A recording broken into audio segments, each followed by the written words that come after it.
Chapter 903. That afternoon, Wu Qian got off work on time. His assistant, Xie Kun, saw that there was nothing for him to worry about. He hummed a tune as he walked out of the monitoring building and went straight to a nearby brothel. There was a very good-looking girl who had just arrived. Xie Kun had spent a lot of money to bribe her. He might be able to be the groom tonight. With a face full of pride, Xie Kun saw that the brothel was just around the corner. With a smile on his face, Xie Kun felt his vision turn black, followed by a pain in his neck, and he lost consciousness. When Xie Kun woke up, he was already in a tightly sealed room. The walls were hung with various torture tools. The raging fire was right beside him, and the feeling of being roasted made his body tense up involuntarily. "You're Xie Kun, right?" A shout suddenly sounded in his ear, and a big man with a scar on his face appeared in front of him.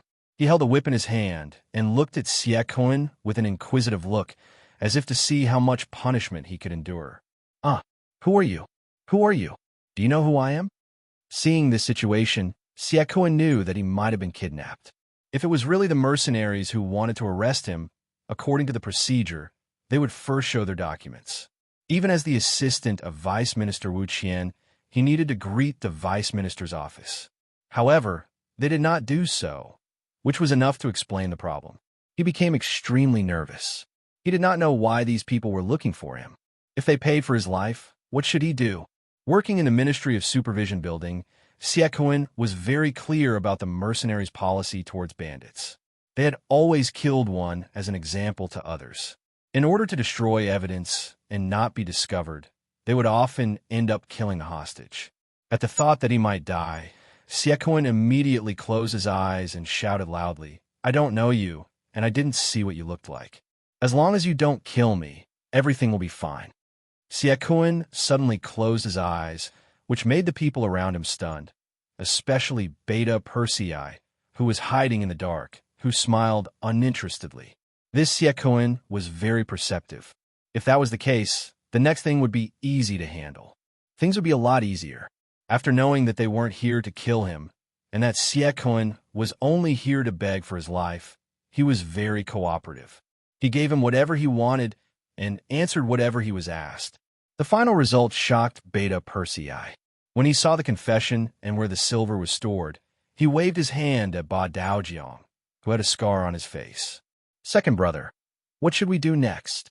Ba Daojiang walked towards Beta Persei, who was hiding in the shadows, and chuckled.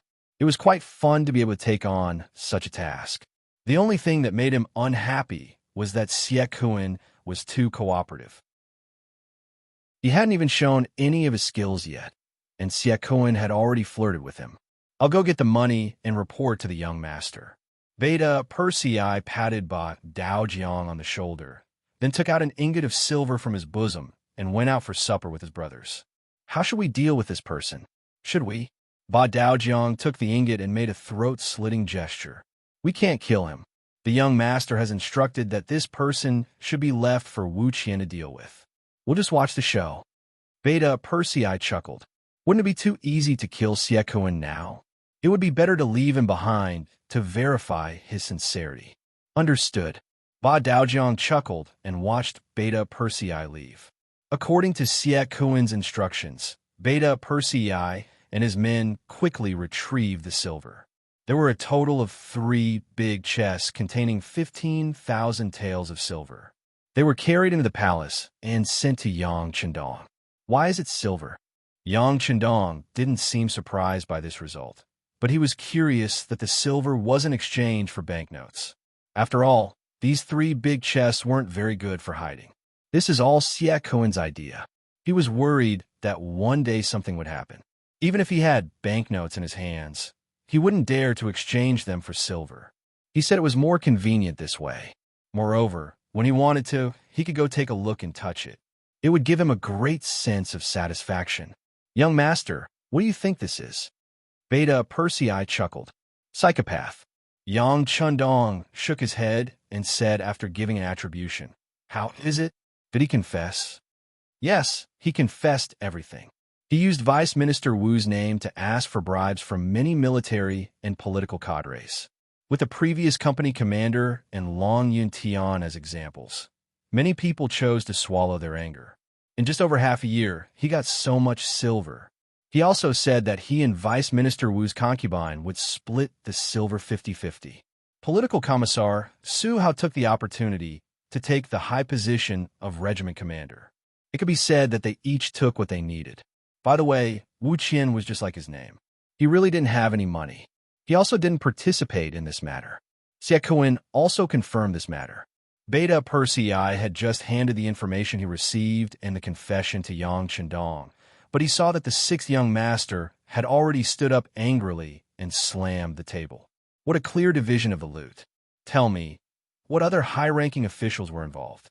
Disregarding everything else, just the fact that Su Hao was able to become a regimental officer and was in the most elite unit of the Cold Front, it was impossible that no one else had participated in this. As for Wu Qian, he could only prove that he had good integrity and that Wan Xiaoyu didn't misjudge him. However, whether he could be put in an important position or not depended on how he dealt with this matter next. Young master, please calm down. There are other people involved, but they were all the assistants of those high-ranking officials. Many things were done by them. They are the most trusted people of those high-ranking officials. Some things were done by them. Beta Percy said in a low voice while carefully observing Yang Chendong's expression. In a sense, he was also one of Yang Chendong's people. This was equivalent to implicating him. If you don't clean the house, how can you clean the world? They can't even manage the people around them well. They are also responsible. It seems that this self-examination is not thorough enough. Yang Chendong said with emotion. 1,000-mile dike would collapse because of an ant's nest. Whenever something big happened, it would be because of a small matter that wasn't done well. In the end, it would add up to become a big matter. Yang Chendong thought to himself. It seemed that the self-examination wasn't enough. The departments that were supervised were also not complete. This time, he could take advantage of the fact that he was in Crimson City to do a good job. At the same time, he could also set up a plan for it. Yang Chendong slept late that day. On the morning of the second day, when the various departments had just started work, 3 large boxes suddenly appeared at the entrance of the Ministry of Supervision, as well as a large envelope addressed to Vice Minister Wu Qian. No one could explain how this thing came to be, but it appeared in front of everyone in such a grand manner. This matter naturally caused a commotion and caused a commotion. When Vice Minister Wu Qian saw this at the entrance of his unit, he immediately ordered his men to open the 3 boxes. Then, a dazzling amount of silver appeared in front of everyone. Wow, there's so much silver. Yeah, I'm afraid there's more than 10,000 silver. What's the meaning of this? Why did they leave so much silver in front of our Ministry of Supervision in the morning? That's right. Could it be that some official is here to surrender? But this is already more than 10,000 silver. I'm afraid that even if he surrenders, the punishment won't be too light. The sounds of discussion came one after another. Although Yang Chendong had set a rule that embezzling 10,000 silver would result in the death penalty, there were exceptions. For example, if there were meritorious deeds or surrenders, it would depend on the person. Everyone was wondering if this was the act of a corrupt official to save his life. Wu Qian was also dazzled by the white silvers. Although the amount of silver was recorded in the investigation of corrupt officials, it was only a number after all. It was not as direct as the silver in front of him. However, Wu Qian was merely shocked. When he saw that there was another letter on the box that was addressed to him, Wu Qian reached out to take it and then opened it. In an instant, everyone's attention was attracted. Just when everyone's eyes fell on Wu Qian, waiting to see how he would react, and guess who wrote this? Vice Minister Wu suddenly lost his balance and fell straight to the ground. Fortunately, someone with sharp eyes and agile hands quickly reached out to support him, so he did not fall. However, at this moment, Wu Qian's face was pale and his breathing was a little rapid. Everyone was even more surprised to see such a loss of composure. What exactly was written in the letter that made Vice Minister Wu, who is known for being impartial, lose his composure like this? Let's go. At some point, Minister Xinyu appeared and his assistant began to chase people away. Soon, the place became quiet again. Xinyu also took 2 steps forward and came to Wu Qian, asking with concern, "Old Wu, are you okay?" "I'm fine. I have something to report to the minister." Wu Qian's expression slowly returned to normal, although he was still very shocked and angry. Since it had already happened, he had to find a way to solve it. "Okay, then let's go to my office to talk. Come, seal these 3 boxes first." Xinyu nodded and then ordered the people around him. In the minister's office, Wu Qian showed the letter to Xinyu. It was not accurate to say that it was a letter. It was a confession, and Xie Kuan's name and handprint were written in the confession column. Of course, he was very familiar with the handwriting. He could tell at a glance that it was handwritten. He didn't expect such a big thing to happen to the people around him. At the same time, even his newly married wife and brother-in-law were sinners. This blow came too fast, so fast that Wu Qian wasn't prepared at all and couldn't react in time. Chapter 904. In comparison, Minister Xinyu was much calmer. After he read the letter, he sighed. He did not expect that his impartial and hard-working deputy would be involved in such a situation. If it were anyone else, they would be in pain and in a dilemma. "Minister, I would like to withdraw." Wu Qian announced his decision. This matter involved his assistant and family. He no longer had the authority to deal with this matter. "Withdraw." Xinyu pondered for a moment and shook his head. "Normally, this matter involves your family and the people around you. You should withdraw. But now this matter has been made known to everyone in the Ministry of Supervision. Perhaps the truth will spread soon. If you withdraw now, people will inevitably say that you are trying to escape. Although it is only a difference of 1 word, sometimes rumors can be fatal." Minister, what should I do?" After Wu Qian heard this, he realized that he had underestimated the matter. If it was before, he could withdraw. But if he withdrew now, he was afraid that someone would really use this matter to make an issue out of it. One must know that the Ministry of Supervision looked impressive, but in reality, they had offended many people. Once something happened to them, there would be many people who would kick them when they were down. Investigate it. Investigate it yourself. Then use the results to slap the faces of those who are watching the show. Let them see what kind of person you are, Old Wu. Take this opportunity to show your impartial side. Xinyu said with an encouraging attitude, but then he changed the topic and said, "But if you want to do this, then you must be prepared to sacrifice some people. And if you can't do this, then I agree to withdraw." Wu Qian understood what Xinyu meant. He was asking him to make a decision. Should he choose the law, or should he choose his family? The problem was there. Presumably, it was a very difficult choice for anyone. It was even a difficult decision to make. Wu Qian didn't say anything. Xinyu took out a box of Heavenly Khan cigarettes from his pocket. He took out a stick and put it in his mouth. Then, he took out another stick and handed it to Wu Qian. After lighting it up, he took a puff and said, "I know that anyone in your position would be very difficult. But since we're in this position, we have to make our own personal contributions. Our bodies aren't good enough, so we can't go into battle and kill enemies like Lung Feng. But the 6th young master once said that there's no distinction between a position and a job. It's all about making contributions. Think about it. Because of our hard work, many people are now living a life that was unimaginable in the past. Didn't you choose to work here and contribute because you couldn't stand the corruption of the Great Ming Dynasty? So every time I encounter something that I can't decide, I will think about what my original intention was. Sometimes I even feel very grateful to the 6th young master. If he didn't send people to bring me here, I wouldn't have known that there was such a world outside the Great Ming Dynasty. The Han people can live so well, have such self-respect, and be respected by others. To be honest, I like this place. Even when I'm old, I won't regret what I've done because this is the life I want and the life I want to see. Director, don't say any more. When has my original intention ever changed? Don't worry, I'll personally deal with this matter. I'll also let others see what kind of person I, Wu Qian, am."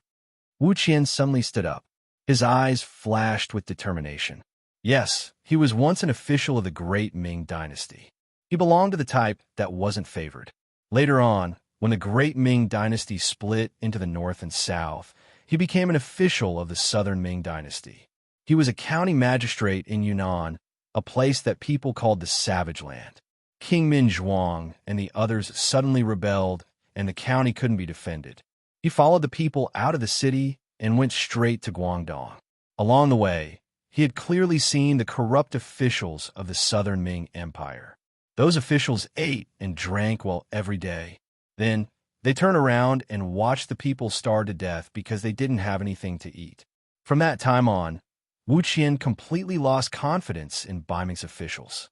Until the start of the money-buying activities, he hid his identity and came to Qixian City. It was also at that time that his wife died of starvation. His current wife was remarried not long ago. She couldn't be considered a main wife, but a concubine. Speaking of which, when Wu Qian first came to Qixian City, he was shocked by everything here. At that time, he didn't have the authority or qualifications to come to Qixian City. He could only live in a small place in the countryside. But even so, he was given enough land to support him. Moreover, the tax was meager. It followed the grain production, and there was no pressure at all. It could be said that as long as people weren't lazy, they could live a rich life. However, as a former county magistrate, he was more curious. If the countryside was like this, then what would the city be like? It was also at that time that Wu Qian worked hard and performed well. In the end, he relied on his own strength to complete the process of coming from the countryside to Qixian City. Then, he saw a different world. It was a place that he didn't even dare to think about in reality, but it was his dream. Then, with his hard work, he climbed up step by step until he received the attention of the future 6th Madame Wan Xiaoyu. Finally, he became the vice minister of the Ministry of Supervision. Thinking back to the past, if this matter was in the past, perhaps he wouldn't have hesitated too much. But now, he was actually requesting to withdraw. Since he felt troubled, did this mean that his original intentions had changed? After a conversation with Shen Yu, Wu Qian pulled himself together and then walked out of the minister's office. A series of orders were sent out from his mouth. First, Xie Kun, who was sick at home and didn't go to work, was arrested at home. He thought that this time, he could spend money to avoid the disaster. However, when the door was broken open and a squad of law enforcement officers from the Ministry of Supervision appeared in front of him, he felt his vision go dark. He knew that this time, it was over. Then, Political Commissar Su Hao was arrested in the military camp. Originally, he wanted to use his identity as a political commissar to resist. However, when he saw that the person accompanying him was actually Commander Gao Xiong, he knew that resisting was courting death. Finally, Wu Chunshi was arrested. Compared to the two men, she wasn't that panicked. Perhaps she knew that this day would come, or perhaps she thought that she would be fine because she was Wu Qian's concubine. The three main personnel were arrested swiftly and decisively. Then, some staff members from the Ministry of Supervision and other departments were arrested.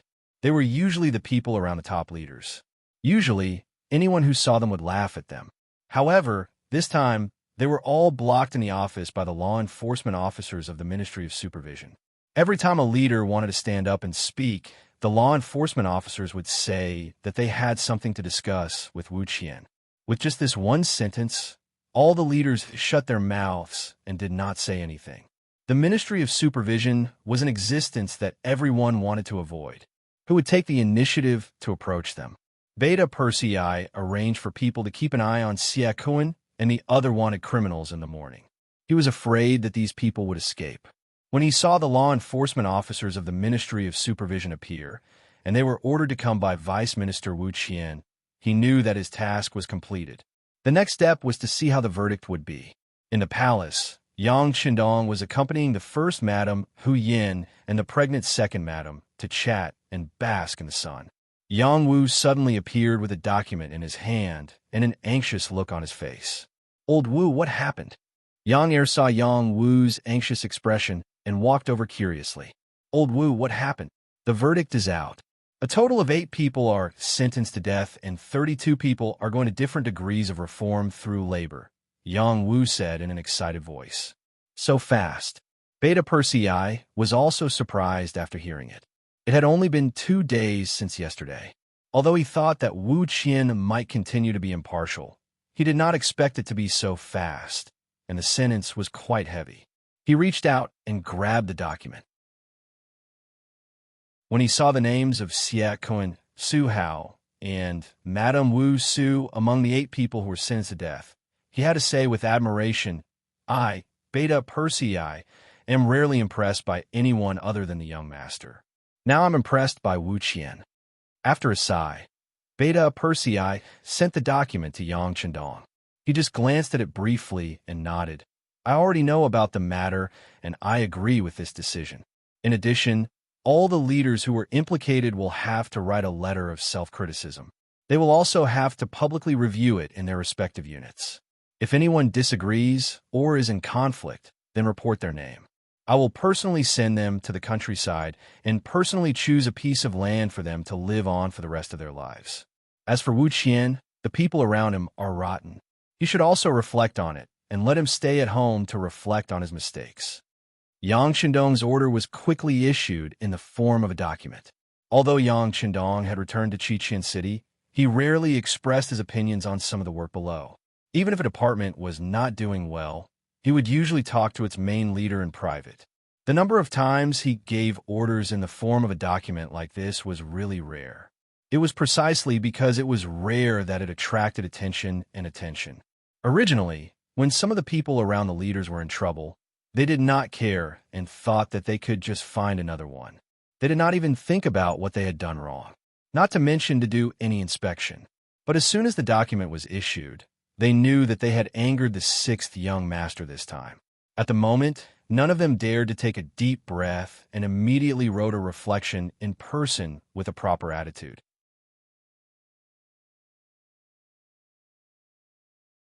Chapter 905. 8 people were killed and executed on the spot. The execution was carried out on the same night. From being caught to being sentenced, it did not even take 48 hours for them to lose their lives. As for the 32 people who were put through labor, they were also sent out of the city the next afternoon. It could be seen that if they did not work hard and get rid of their problems, they would have to work for the rest of their lives. The matter was resolved so quickly, which was out of many people's expectations. In Crimson Nest City, in a courtyard that was only the size of a courtyard, a valiant and handsome man was looking up at the sky. Looking at the bright moon in the sky, he could not help but say, "What a good method, how admirable." "What are you saying now?" Just as the man was looking at the moon, a woman's voice sounded beside him. It was gentle and pleasing to the ear. "Ha, it's nothing. I'm just admiring the 6th young master's boldness and methods. It should have been like this long ago. Some of the workers around the leaders are even more arrogant than the leaders. If we don't get rid of this trend, something will happen sooner or later." The man turned and smiled. When he looked at the woman in the courtyard, his face was as warm as spring. "That's right, my 6th brother is amazing. To be honest, when I was young, I did not know that he had such ability. Everything that has happened now makes me feel like I'm in a dream," the woman said with a smile as she got up and poured some warm tea for the man. There was only one person in the entire Crimson City who had the right to call Yang Chendong's 6th brother, and that was the Yang family's 7th sister, Yang Duo.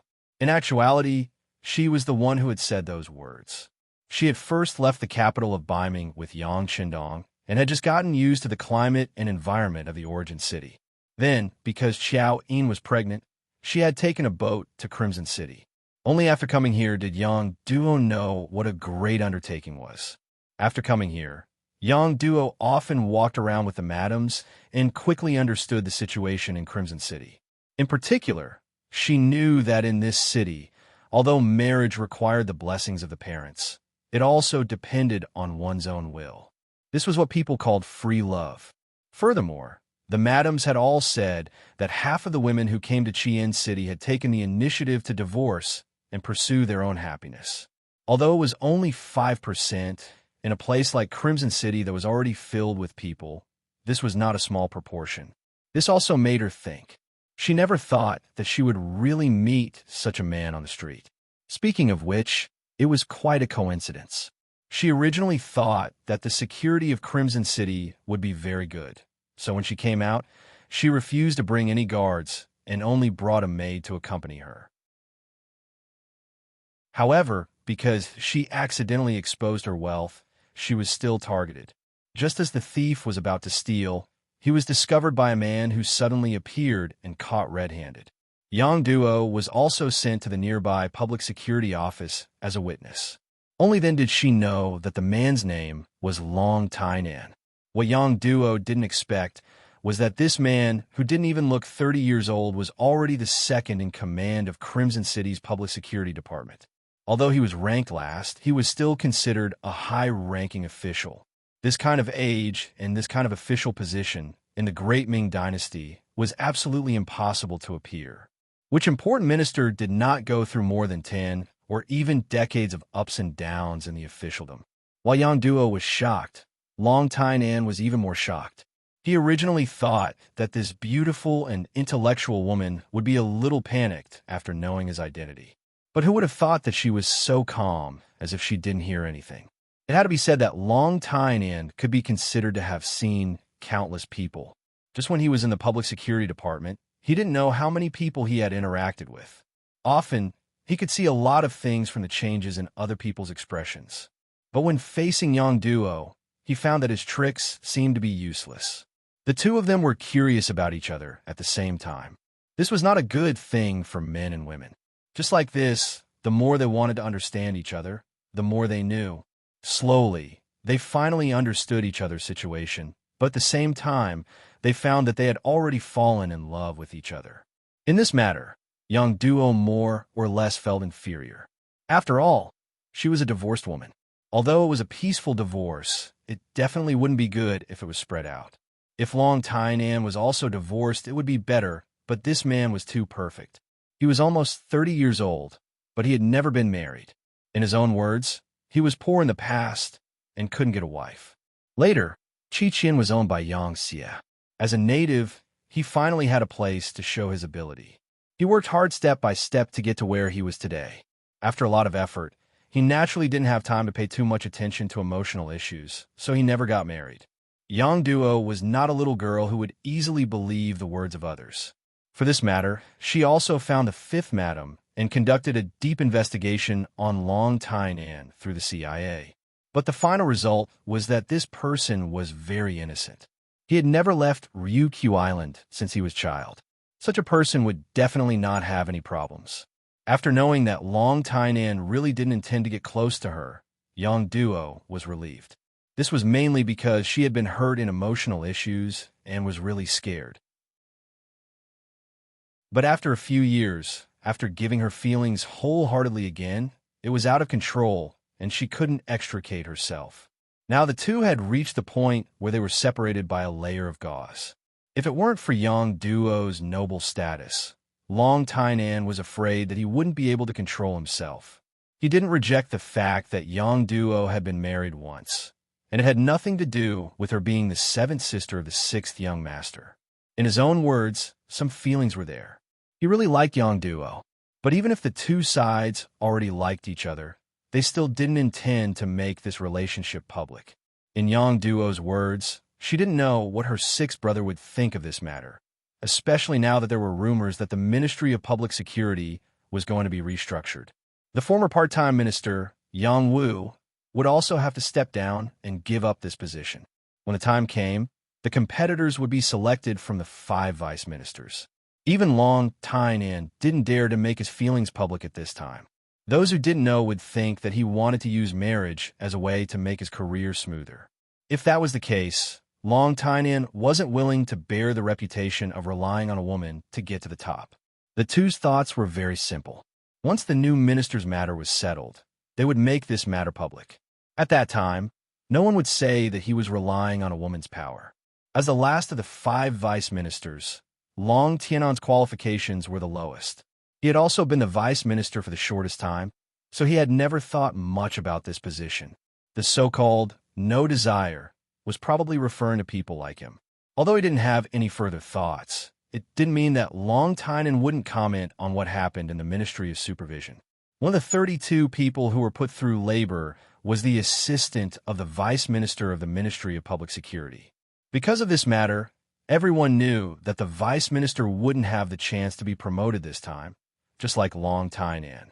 After all, If you can't even manage the people around you, how can you manage a large department? A man and a woman talked about the past and the present under the moon. It was late into the night when young duo had to get up and return to the palace. After all, they weren't married yet. It wasn't good for a woman's reputation to spend the night outside. Although no one dared to control Yang Chendong's sister, she still had to be self-disciplined. Let me send you off. It's not safe on the road. Seeing that Yang Duo was about to leave, Long Tainan said reluctantly, "It's fine. After what happened last time, I brought guards with me when I went out. They're all armed with guns. No one dares to provoke me." Yang Duo smiled and left reluctantly. She was looking forward to their next meeting. In the palace, Yang Chendong was accompanying the fifth madam, Suman Ever since the second madam, Xiao Yin, got pregnant, the other madams seemed to feel a sense of crisis. Since then, everyone counted their days. Once the time was right, they would invite Yang Chendong over. Regarding this, Yang Chendong could only feel that he was about to become a cedar. He couldn't complain about anything else. After all, each of his wives were outstanding beauties. As a man, what else could he complain about? Wouldn't that be a little inconsiderate? Tonight was the best time for Suman to get pregnant and give birth. Yang Chendong rushed over after having dinner with Xiaoyin. After a round of lovemaking, the two of them lay on the bed and hugged each other, not knowing when light footsteps came from outside. Then, without seeing anyone, a voice came in. "Madam, seventh sister has returned to the palace." "Okay, I understand." Suman who was lying on the bed, replied. Then, she buried her head in Yang Chendong's arms. You've worked hard." Yang Chendong kissed Suman forehead. Then, as if he remembered something, he said, "All right, you said that you sent someone to investigate Long Tainan. How is it?" "Oof, you're still talking about it? I wanted to talk to you about serious matters first." "Who knew that I would forget everything once I saw him?" Suman complained coquettishly. But only the heavens knew that she had taken the initiative just now. With Yang Chendong's identity, they should be people from two different worlds. But not only did she become Yang Chendong's wife, she was also in charge of the huge Central Intelligence Agency. Just these were enough for her to be satisfied for the rest of her life. As for children, Suman wanted one. But it wasn't to inherit the throne. She just wanted to leave behind a crystallization of their love, a witness, and a continuation of their lives. That was all. Yang Chendong felt Suman thoughts. That was why he treated her so well. He tightened his arms and hugged her even tighter. He asked, "Tell me, what kind of person is this Long Tainan? You also know that my seventh sister was hurt emotionally once. I definitely won't let the same thing happen a second time."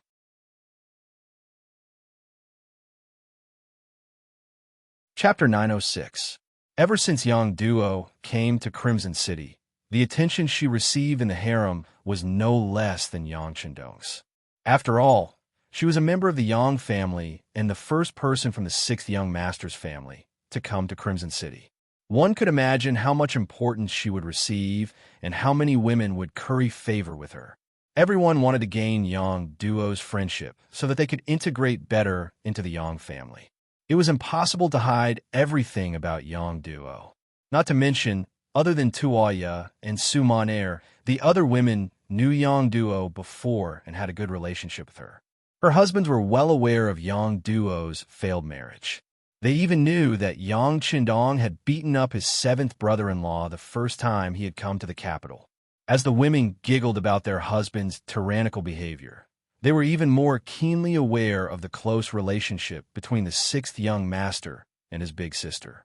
Otherwise, why would he not do anything else after coming to the capital and instead do this first thing? Yang Chendong's importance was the women's importance. Yang Duo's personal problems also became something that the women had to worry about.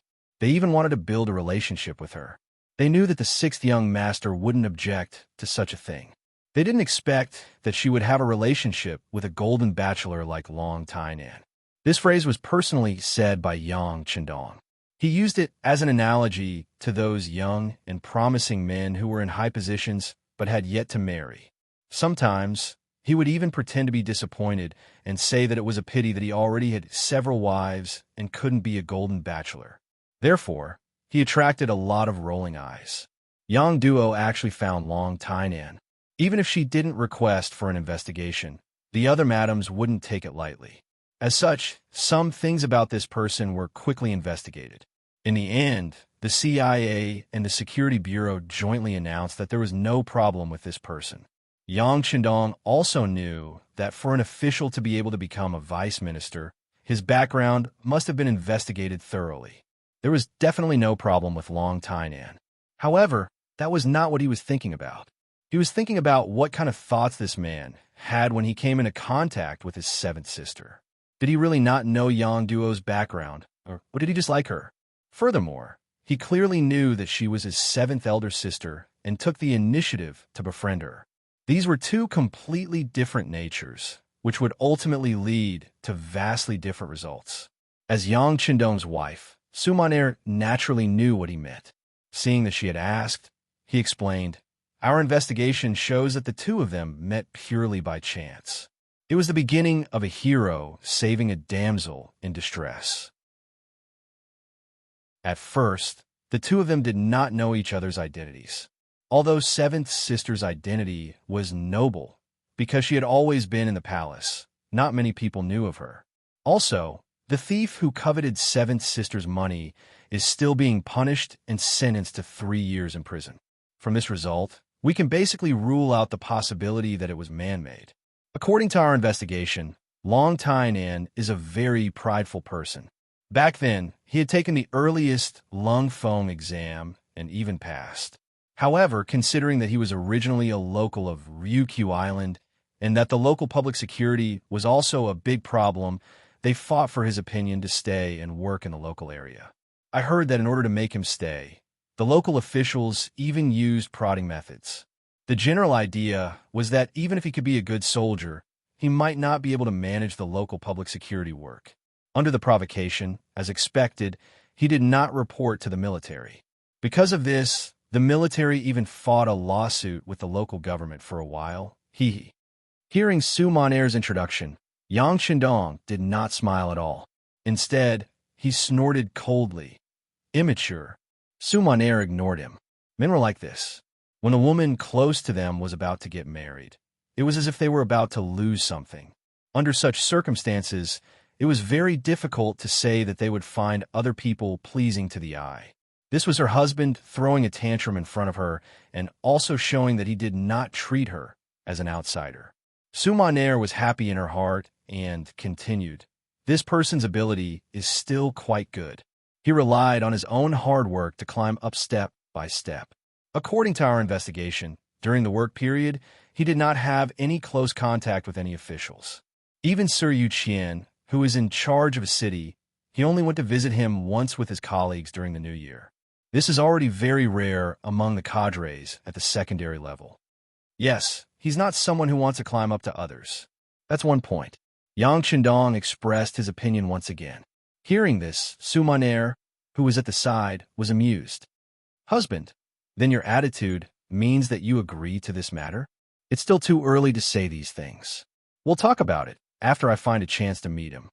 Yang Qindong did not make a decision immediately. Instead, he wanted to observe. He even had a tentative plan in his heart. He wanted to see how this Long Tainan would solve the problem. No one knew what the two of them talked about next. However, on the second day, a piece of news began to spread in the public security department. That was, the next department head had been chosen. Whoever it was would be announced when the time came. Once the news was out, the expressions of the other secondary managers who were still trying to pull strings and possibly taking up the position instantly turned ugly. Since it had already been decided, it was obviously too late for them to do anything else. In his own office, Long Tainan also heard about this matter from his assistant. However, he only smiled and accepted it. Originally, he did not want to be an official. As long as he could work hard, it was the same no matter who became the department head. Originally, he thought that the matter had been settled and everyone could put their minds on work. However, he did not expect that another piece of news would spread. It was said that considering that there were already 5 secondary managers in the public security department, there were already too many of them. One of them had to be eliminated, and this person was very likely to be Long Tainan, who was at the bottom of the list. Once the news came out, the assistant hurriedly reported it and then asked the leader to find someone to inquire about it. Long Tainan was not in a hurry. He thought that such a thing was impossible. It was true that he was at the bottom of the list, but he was also the youngest. He was also very capable. He did not think that this news was true. It was just a rumor. When was there ever a change in personnel that was not like this? However, Long Tainan did not take it seriously. He did not expect that the city lord mansion of Yuqian would spread the news that afternoon. It said that in this change of work, there would be 2 people who would no longer hold the position of secondary manager.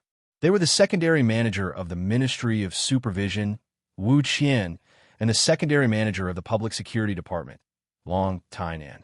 The news came from the city lord mansion, so there was no need to doubt its accuracy. At this moment, Long Tainan was indeed a little flustered. He did not understand why this was happening.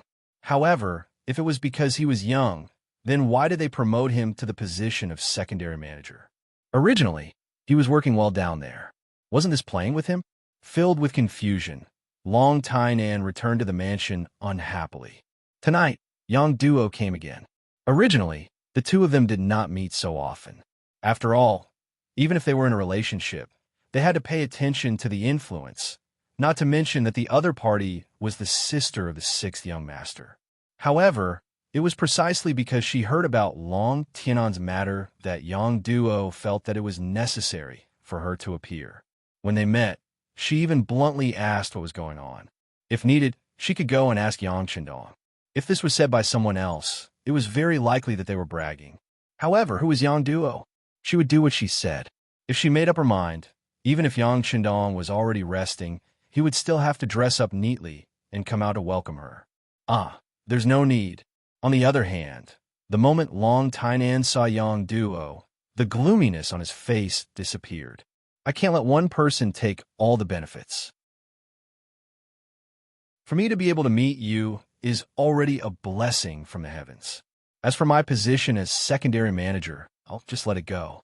I'm still young anyway. As long as I have a job to do, it's fine.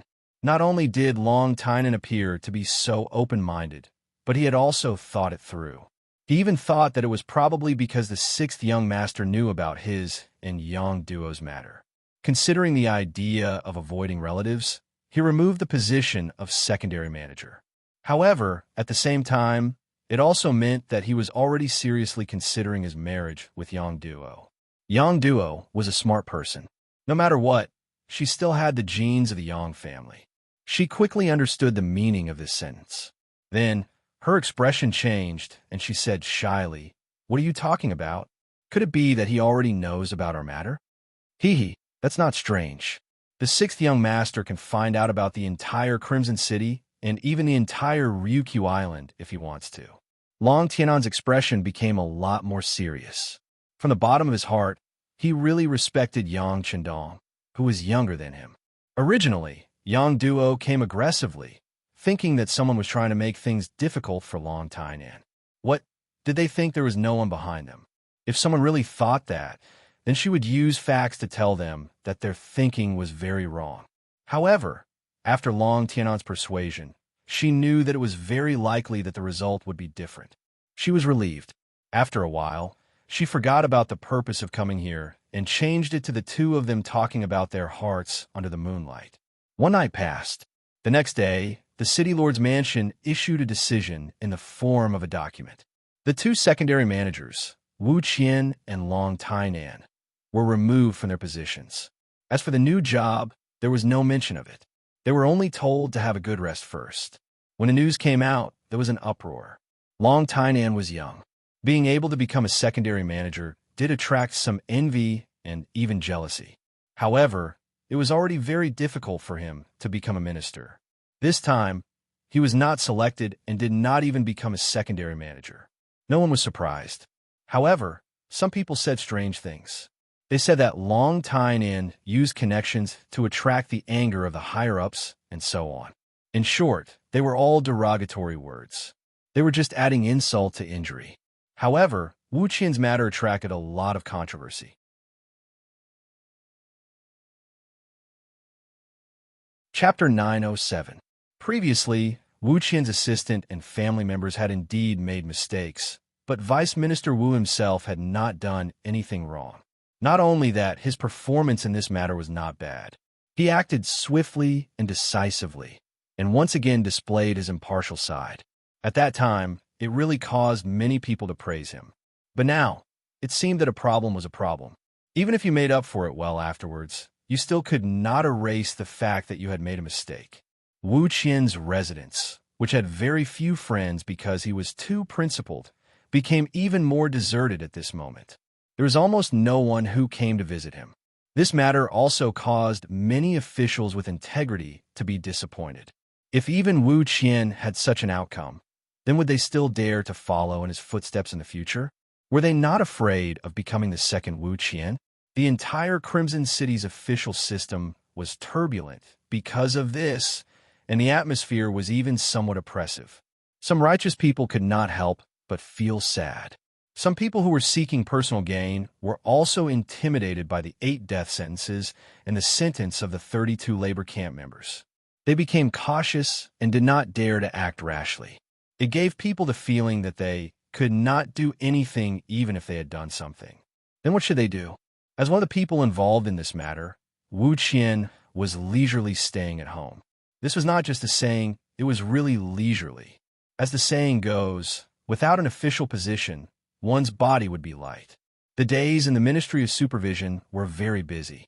Now that he had time to rest, he could sleep early and wake up late. He also seemed to be fatter than before. After being removed from his position, the house was not taken back. Wu Qian also peacefully stayed at home. When he had nothing to do, he would practice martial arts in the courtyard to train his body. When he was hungry, he would cook for himself. It was quite carefree, but this carefree life was quickly disrupted. On the 10th day of Wu Qian's idle prose, the gatekeeper suddenly appeared with a panicked expression. Wu Qian's face flashed with dissatisfaction towards this old man who had followed him for a few years, and yet was still so unsettled in the face of trouble. A person without determination was destined to not be able to achieve great things. However, Wu Qian did not have the habit of scolding his subordinates. This dissatisfaction quickly disappeared, and he asked, "What happened? Did someone come to take back the house?" Since he was removed from his position, in Wu Qian's opinion, it was only a matter of time before the house was taken back. Although he loved his current job, who asked him to be the one who did not know how to judge people? Based on the mistakes made by the people around him, it was reasonable for him to be implicated and even be removed from his position. At worst, he could just go home and farm. Wasn't that what most people did? There was nothing wrong with it. No, master. The old gatekeeper shook his head repeatedly. Who is that? Could it be that someone is here to capture me? Sigh. Wu Qian shook his head as he spoke. This was the worst outcome he could think of. Although he didn't think that he had done anything wrong, there were some things that weren't right just because he didn't think they were wrong. He had vaguely heard that the 6th young master attached great importance to the matter of his assistant, Xie. If that was the case, then it was very likely that he would be caught as an example. Perhaps he was really unlucky. Master, no, it's 6, madam. Seeing that his master had guessed wrongly again and again, the old gatekeeper was so anxious that he blurted out what had caused him to be so flustered. What? At this moment, Wu Qian's expression changed again. He had already forgotten that he had just said that the old gatekeeper wasn't calm. He was able to become the vice minister of the Ministry of Supervision today because of his 6th madam's efforts and words. He was very grateful in his heart. Even when something happened this time, someone had tactfully reminded him that he should complain to the 6th madam, but he didn't listen to the advice. In his opinion, the 6th madam had already spoken for him. He was the one who didn't know the right person. How could he still have the face to look for the 6th madam? Therefore, if Wu Qian were to see who he was most afraid of, the 6th madam would definitely be on the list, and she was ranked at the top. It was just that if you didn't look for others, but others insisted on looking for you, how could you stop and refuse? When he heard that the 6th madam had condescended to come to his residence, Wu Qian instinctively tidied his clothes, then quickly got up and walked out of the courtyard. Without waiting for Wu Qian to go out and welcome her, a group of female soldiers appeared first. They were almost the same height. After wearing the same green military uniform, they looked as if they were carved from the same mold, valiant and formidable. Their eyes were like eagles as they scanned the surroundings. Among them, the sixth madam, Luan Xiaoyu, was walking in the middle. To be specific, Luan Xiaoyu hadn't married the sixth young master yet. She was already 17 years old this year, but there was still a year before the legal age of marriage in Crimson Nest City. Since the law was set by the sixth young master himself, he naturally had to abide by it. Although the wedding banquet hadn't been held, everyone had already started to call her the sixth madam. Luan Xiaoyu didn't reject this. Perhaps she really liked this form of address. When Luan Xiaoyu appeared, Wu Qian immediately knelt on the ground and said, "Sinner Wu Qian greets the sixth madam. Get up." Luan Xiaoyu looked at Wu Qian and found that he didn't look dispirited because he was idle at home. He seemed to be in good spirits. She smiled and said, "Lord Wu seems to be in good spirits. It seems that you have rested well. Thank you for your concern, sixth madam. Everything is well with Wu Qian." Wu Qian stood up and cupped his hands. "Oh, is it true? Could it be that you are happy now that you have been removed from your position? Is it because you have never thought of working for Yang Xie? Or are you lying to me?" Although Luan Xiaoyu was only 17 years old, she had already been training for a few years. The way she spoke and treated people was naturally not something an ordinary girl could compare to. Even when facing Wu Qian, when she said these words, she similarly felt a sudden pressure, giving people a lot of pressure. I don't dare." Wu Qian hurriedly shook his head. "Sinner knows that he is guilty. It is only right that I be removed from my position. Everything is Qian's fault, so I will not be dissatisfied." Wu Qian's reaction was very fast. However, after he finished speaking, a voice suddenly sounded. "Do you not know how to, or do you not dare?" A man's voice suddenly sounded. Wu Qian looked in the direction of the voice and saw a row of male soldiers appear behind the female soldiers. They were all wearing black armor. Even their faces were completely covered by the armor. Only pairs of spirited eyes and nostrils that were used for breathing could be seen. It was unavoidably intimidating. When this formation appeared, Wu Qian's eyes flashed with shock. He immediately knelt down again and said with a panicked expression, "Sinner greets the sixth young master." "Oh, your reaction is not bad. You guess that the young master is here so quickly. However, you still haven't answered my question." As the voice sounded for the second time, Yang Qindong appeared in front of Wu Qian. He was still dressed in green, and his face had not changed much compared to a few years ago. The only change was that there was an additional aura of a superior on his body. Yes, Sinner does not know how to, but also does not dare. Wu Qian knew that playing tricks in front of Yang Qindong was a joke, so he spoke the truth. This answer is honest. All right, you can't expect me and Madam to stand in your courtyard. Are you so poor that you don't even have tea? Yang Qindong was quite satisfied with this answer. If Wu Qian had only said that he did not know how to, he would have turned around and walked out. Yes, please enter the main room. Sinner will lead the way." Wu Qian's mind was still blank. He did not understand why the sixth young master and Luan Xiaoyu would come to his residence when he had been removed from his position. What was going on? With a myriad of thoughts in his mind, Wu Qian led the way while pondering the reason. Yang Qindong, who was behind him, also walked at a moderate pace. He looked around from time to time and nodded occasionally. It could be seen that Wu Qian was really poor. Normally, as the vice minister of the Ministry of Supervision, Wu Qian's monthly salary should not be a small amount. At least, it should not be a problem for him to support his family. However, both his concubine and assistant had met with mishap, and they had spent quite a lot of money using their authority. He had used his many years of savings to make up for the deficit. Even so, he was still short of a sum of money. Wu Qian, who had no savings, dismissed most of the servants in his house.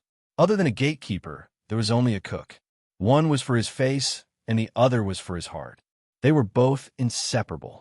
This was also the reason why Yang Qindong only saw a gatekeeper and a servant when he entered the Wu residence. In the main hall, Wu Qian personally brewed tea and served it to Yang Qindong and Luan Xiaoyu. Then he stood to the side and bowed, as if he was listening to instructions. "All right, since this is your residence, it is not good for us to usurp the role of host. Take a seat." Ever since Yang Qindong appeared, he had completely occupied the dominant position. He did not look like a guest at all. "Yes," Wu Qian hurriedly agreed. The sixth young master had asked him to take a seat. If he did not take a seat, it would mean that he was not giving face to the sixth young master. This was also a crime that he could not bear. Wu Qian's but had just touched the chair when Yang Qindong's voice rang out beside him. He had no choice but to stand up again and return respectfully. "How are your reflections at home these past few days?" Replying to the sixth young master, Wu Qian knows that his sins are grave. "No matter how you punish me, I will plead guilty." It can't be considered a grave sin. It is just that you did not know how to judge a person. You can still be saved. However, one must learn from the president's teachings. Mistakes can be made, but the same mistake must not be made again. Do you understand? Yang Qindong was very satisfied with Wu Qian's attitude. If the other party thought that he was not in the wrong and continued to be stubborn, then this person could not be used. Yang Qindong had always believed that honest officials were not equal to capable officials. There were many honest officials who were not as useful as capable corrupt officials. At least corrupt officials knew how to do things and make money by taking advantage of the situation. However, some honest officials did not do anything. They only did things half-heartedly. Sometimes, such people would spoil things.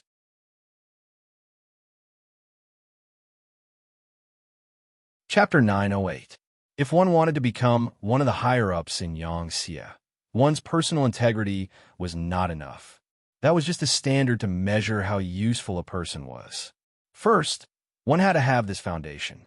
Then, one's ability would be measured. As long as one had outstanding ability, knew how to do things, and knew when to yield and when to stand tall, such a cadre was what he urgently needed. Yes, I will remember it. I will not make the same mistake twice. Although Wu Qian did not know what Yang Qindong meant, he still replied instinctively. "Good. Since that is the case, Sixth Madam recommends you to be the head of the anti-corruption department. What do you think?" Since he had already admitted his mistake, and the matter was not his fault, Yang Qindong decided to give Wu Qian a chance. "I have no objections. I will listen to the sixth young master's arrangements and orders." Wu Qian instinctively replied. But the moment he said that, he was stunned. Anti-corruption department? What department is that? Why have I not heard of it before?" "Of course you have not heard of it." This time, it was Luan Xiaoyu who answered him.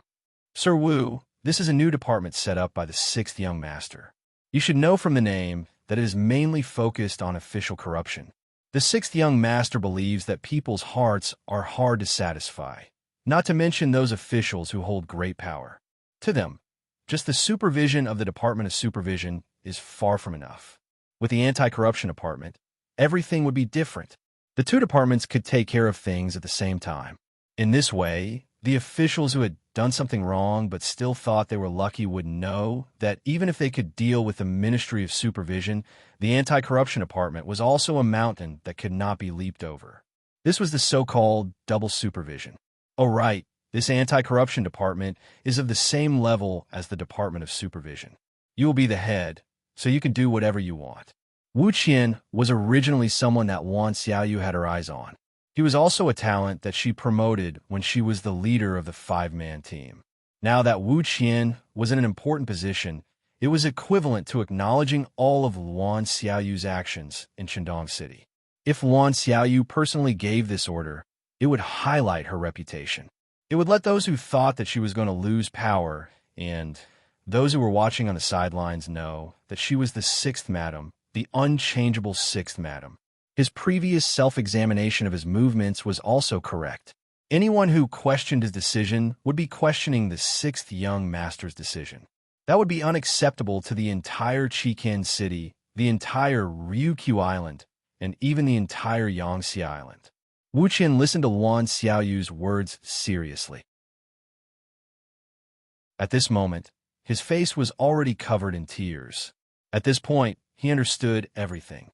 Whether it was the previous suspension or dismissal, it was just a test. First, he had to cut off the source of all evil around him before giving him a heavy responsibility.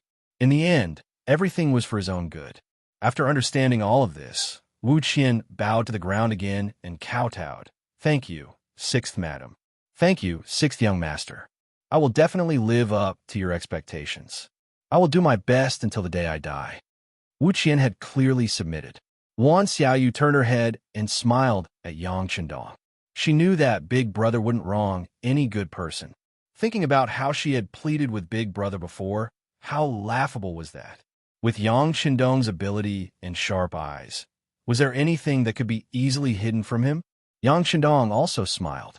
After the investigation, he found that Wu Qian, who was not an official during this period of time, had performed very well. He did not make a fuss, nor was he decadent. Only such a person could be reborn. Only such a person would shine brightly when placed in an important position. Wu Qian accepted his new position. What followed was Yang Chendong's warning. Other than reminding him to be careful when using people in the future, he also told him about the establishment of the anti-corruption department. The location had already been chosen. It was also a 4-story building that occupied a large area.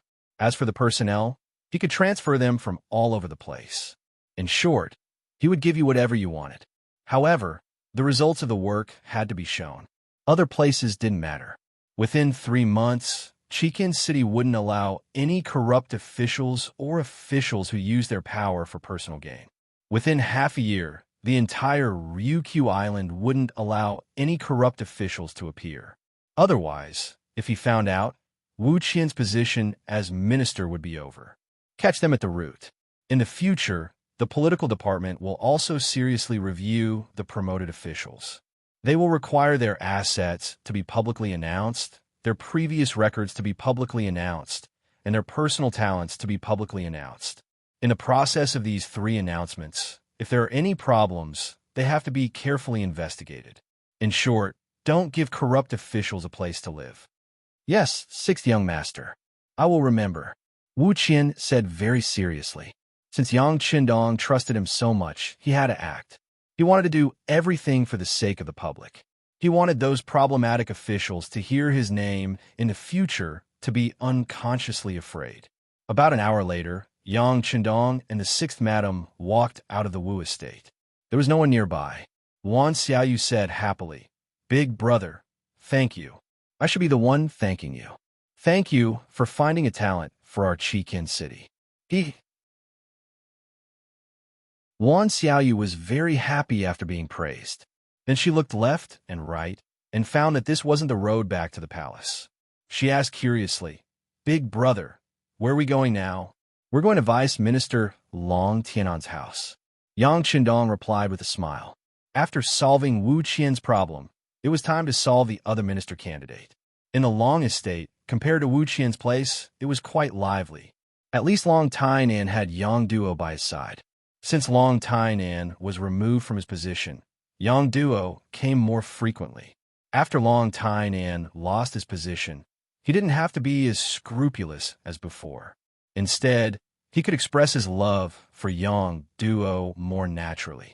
Previously, there were all sorts of rumors, but once the matter became true, Yang Duo really wanted to ask her younger brother what was going on. Wu Qian had committed the crime of not knowing how to use people. What crime did Long Tainan commit? In this regard, Long Tainan expressed a very clear refusal. In his words, he wasn't originally committed to the position, but because he really wanted to do something. Since there was no such opportunity now, then he would just go home and do farming. At that time, his wife and children would warm the bed. It would also be a wonderful thing. But he was worried that Yang Duo couldn't bear the hardships. Yang Duo listened to Long Tianan's plan for the future, and her face was full of joy. She was also a person who liked to fight. Many years of education told her that her man was her sky. Therefore, she yearned to go to the countryside and do farming. As for whether she would dislike it or not, if she was really keen on people with power, then she could just ask Yang Chendong for a job. Why did she have to get it from her husband? It was precisely because of Yang Duo's simplicity and kindness that made Long Tainan very fond of her. In the past 10 days, the relationship between the two had been rapidly warming up. It was even to the point of discussing marriage. They were only waiting for the higher-ups to make arrangements for Long Tainan. Once all his official positions were removed, then they could leave here and find a place on the island where few people knew them to live a good life. All of this was so beautiful, but it was all disrupted by the sudden arrival of Yang Chendong. The gatekeeper nervously reported that a large group of people had arrived outside. When a young man among them claimed to be the sixth young master, his legs were still spinning. Obviously, he couldn't believe this fact. Who was the sixth young master? How could he come to a house where an official was removed? On the other hand, Yang Duo wasn't surprised, but she was still worried. Instinctively, she thought that her sixth brother's appearance was for her. After all, she wasn't anyone to Long Tainan yet. A woman always running around in a man's house. It wouldn't be good if word got out. Tainan, don't say anything later. I'll deal with everything. If he pushes me too hard, I won't let him interfere with my freedom of marriage, even if I threaten him with death. Staying in Qiqian City, she didn't learn anything else, but the word freedom was often mentioned. Long Tainan wanted to stand up and say something, but he also knew that in front of someone like the sixth young master, he had no right to speak. If he didn't do it well, it would make things even more embarrassing. So he nodded. Okay, Duo Air, don't worry. If he really pushes me too hard, I'll fight to the end, even if I have to give up my life. Okay. Yang Duo nodded gratefully, and then walked with Long Tainan to the gate. Outside the gate of Long Mansion, Yang Chendong and Luan Xiaoyu had been waiting here for a while. It had been half an hour since the gatekeeper went to report, but no one had come to greet them. Beta Persei, who was leading the team, was already impatient. What the hell is this Long Tainan doing? Is he angry because he was removed from his position and won't open the door? No, let's wait a little longer. Yang Chendong shook his head lightly. But even though he said this, he was also unhappy. If it wasn't for the fact that the other party was most likely his sixth brother-in-law, he was afraid that at this moment he would really break the door down. Fortunately, before Yang Chendong's anger reached its boiling point, the door opened from the inside, and Long Tainan and Yang Duo appeared in front of him. Sixth sister? Yang Chendong was naturally surprised to see Yang Wei here. He only heard from the madams that seventh sister would go to Long Mansion when she had nothing to do, but he didn't expect to bump into her. What? Are you surprised? Aren't you here to look for me? Looking at Yang Chendong's widened eyes, Yang Duo first put on an angry expression, but then she thought of something. Maybe her sixth brother really wasn't here to look for her, but she misunderstood. Who was Long Tainan? He was someone who dealt with criminals every day, so he could see everything clearly in an instant. It seemed that Yang Duo misunderstood the sixth young master. She immediately said respectfully, "Sixth young master, please come in for a chat."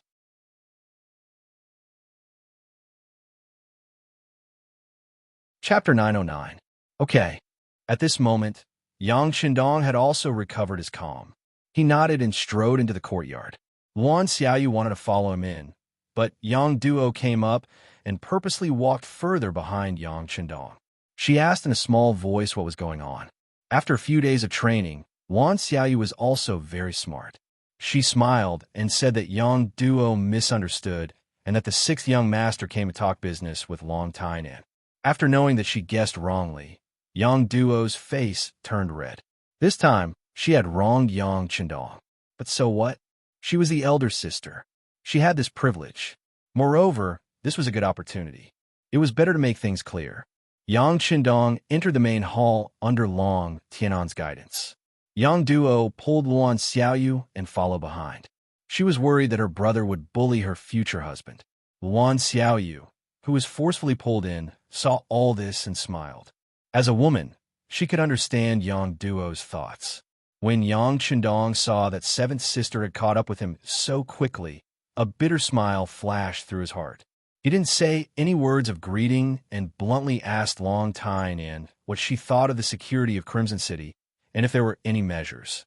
As soon as the topic came out, Yang Duo became obedient. There were some things that she couldn't participate in and understand. Although she had a lot of questions in her heart, she couldn't say a word.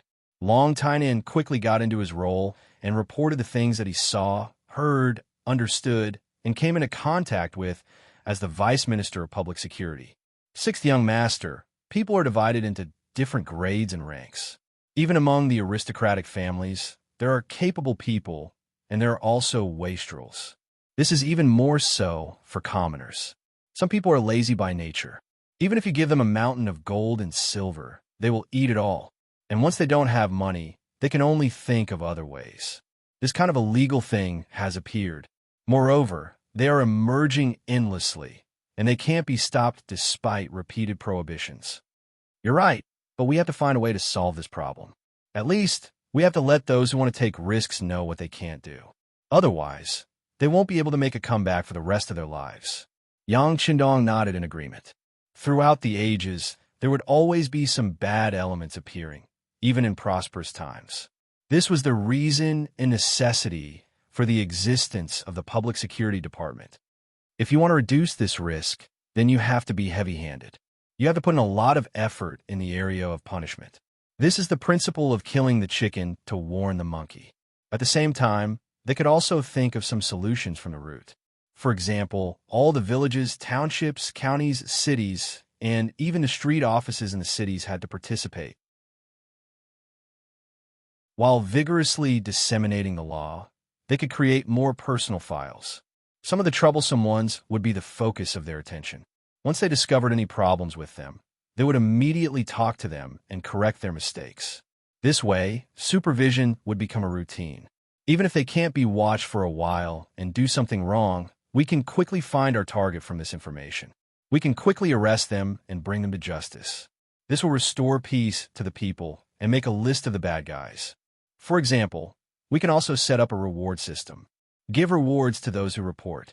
This way, even if it's for the sake of benefits, people will still pay attention to others. Maybe we can also set up some joint measures. For example, if any of the 3 clans commit a crime, the 3 clans will not be allowed to work in the unit. They will also be disqualified from joining the Cold Front as auxiliary soldiers. Their family members will also not be allowed to work or go to school in the city. This way, more people will help us supervise their family members. This will be more effective in controlling the crime rate. Of course, if we do this, we will need the cooperation of many departments. We will also need to fork out a lot of money. Not bad. After listening to Long Tianan's report, Yang Qindong knew that this person must have a mature plan in mind. He couldn't help but sigh. Opportunities were indeed prepared for those who were prepared. The problem you raised and the solution are very good. How about this? Go back and write a detailed plan and report to me. If there are no problems, we will use this as the standard to distribute it. We just need to fork out some money. Compared to the damage their crimes will cause to the city and the people, this is nothing. Thank you, 6th young master. Long Tynan quickly clasped his fist to express his gratitude. You don't have to thank me. Just do your job well in the future. This time, I'm actually here to inform you that the Public Security Department will be transformed into the Ministry of Public Security. The intention is to maintain public order. When the time comes, this department will be responsible for the security of the entire island. It will also be responsible for arresting those who break the law and guiding the security of other provinces. It's a difficult task. What do you think? Is there a problem with you being the department head? After Yang Qindong finished speaking, he looked at Long Tainan with a smile. The biggest reason Yang Qindong admired Wu Qian and Long Tainan was that they knew when to advance and when to retreat. Speaking of which, one of them had a good personal relationship with the 6th madam, and the other was more likely to become his 7th brother-in-law. After they were removed from their positions, they could have asked someone to pass on the message that they were looking for a new position. However, they didn't. This alone made him satisfied. Although if they really did so, for the sake of the 6th madam and 7th sister, he wouldn't be stingy and would arrange a new position for them. However, the position would definitely not be as important as it was now. It was because these 2 people knew when to advance and retreat that Yang Qindong gave them a great opportunity. He also believed that once these two people agreed to this appointment, they would definitely be able to do this job well. Now, he was just waiting for Long Tianan's answer. Long Tainan didn't immediately agree. He hesitated for a few breaths of time before he raised his head and asked carefully, "Sixth young master, I'm still young. My qualifications, you don't have to worry about this. The candidates for the vice minister of the newly established Ministry of Public Security will be approved by you. At that time, they will have no choice but to bow their heads. As for qualifications, I'm younger than you." Yang Qindong laughed loudly. Long Tainan could only be the vice minister of the Ministry of Public Security if he agreed. With this condition, those vice ministers had to show their loyalty. If anyone dared to not cooperate, then they would have no chance to be the vice minister. With this condition, he had the biggest trump card. Those vice ministers had no choice but to bow their heads. At this moment, Long Tainan finally felt relieved. He also knew that Yang Qindong was entrusting him with an important task, thinking that through his own efforts, he could change the public security of the entire Yangtze force.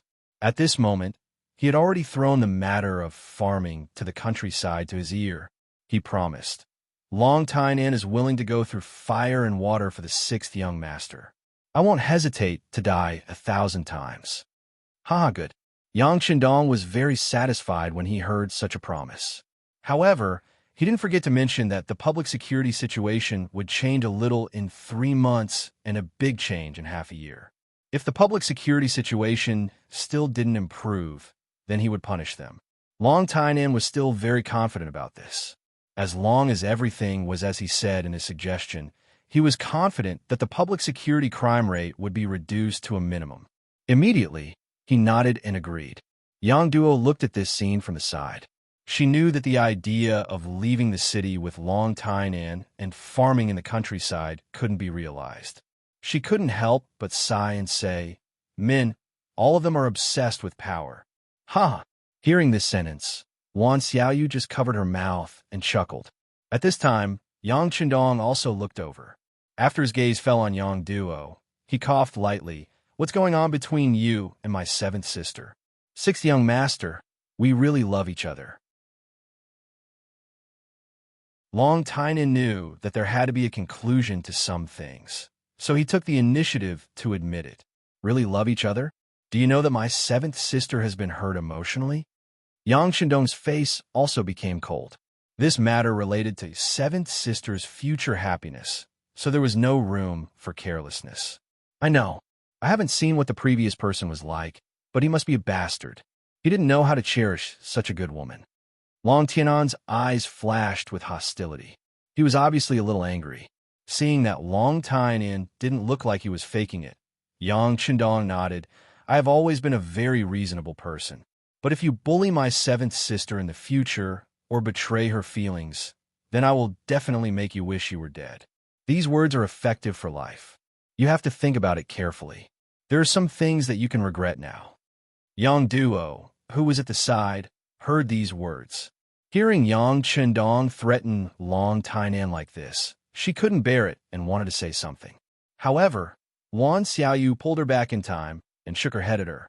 Right now, Yang Qindong was standing up for Yang Duo. If she interjected now, then all those words would have been for nothing.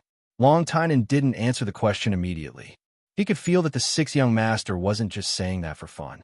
Instead, the sixth young master was truly moved. If such a day really came, it would be impossible for him to escape unscathed. But he really liked Yang Duo, so he naturally didn't fear this kind of threat. Long Tainan slowly raised his head and looked at Yang Qindong, who was staring at him, and said word by word, "I will treat Duo Air well for the rest of my life. This isn't because she is the sixth young master's sister, but because I truly love her." "Good, very good. I believe you can do it. Since it's like this, if my seventh sister doesn't object, then prepare to get married. Do it before the Ministry of Public Security is established." Yang Qindong could see that all these words came from Long Tianan's heart. Since his seventh sister was willing, of course he wouldn't break them up. Not to mention, he was also very optimistic about Long Tianan's character and ability. Choosing the wedding before the Ministry of Public Security was naturally to tell Long Tainan that for the smooth progress of work, he could take advantage of the situation. Presumably, with his title as the sixth young master's brother-in-law, there wouldn't be many people who dared to play tricks with him. Yang Qindong was about to leave the Long Mansion. Yang Duo hugged him and cried. She was grateful to her brother. If it wasn't for Yang Qindong, she would probably still be biming the capital. It was unknown if she could even endure until today. All right, seventh sister, you're going to be a bride soon. You won't look good if your eyes are swollen from crying. And the palace will still be your home in the future. You can come back whenever you want. If anyone disagrees, tell me, and I'll teach them a lesson. Yang Qindong patted Yang Duo's back and said while pretending to be fierce. Annoying. Yang Duo laughed through her tears. At this moment, her smile was like a spring flower blooming on a branch.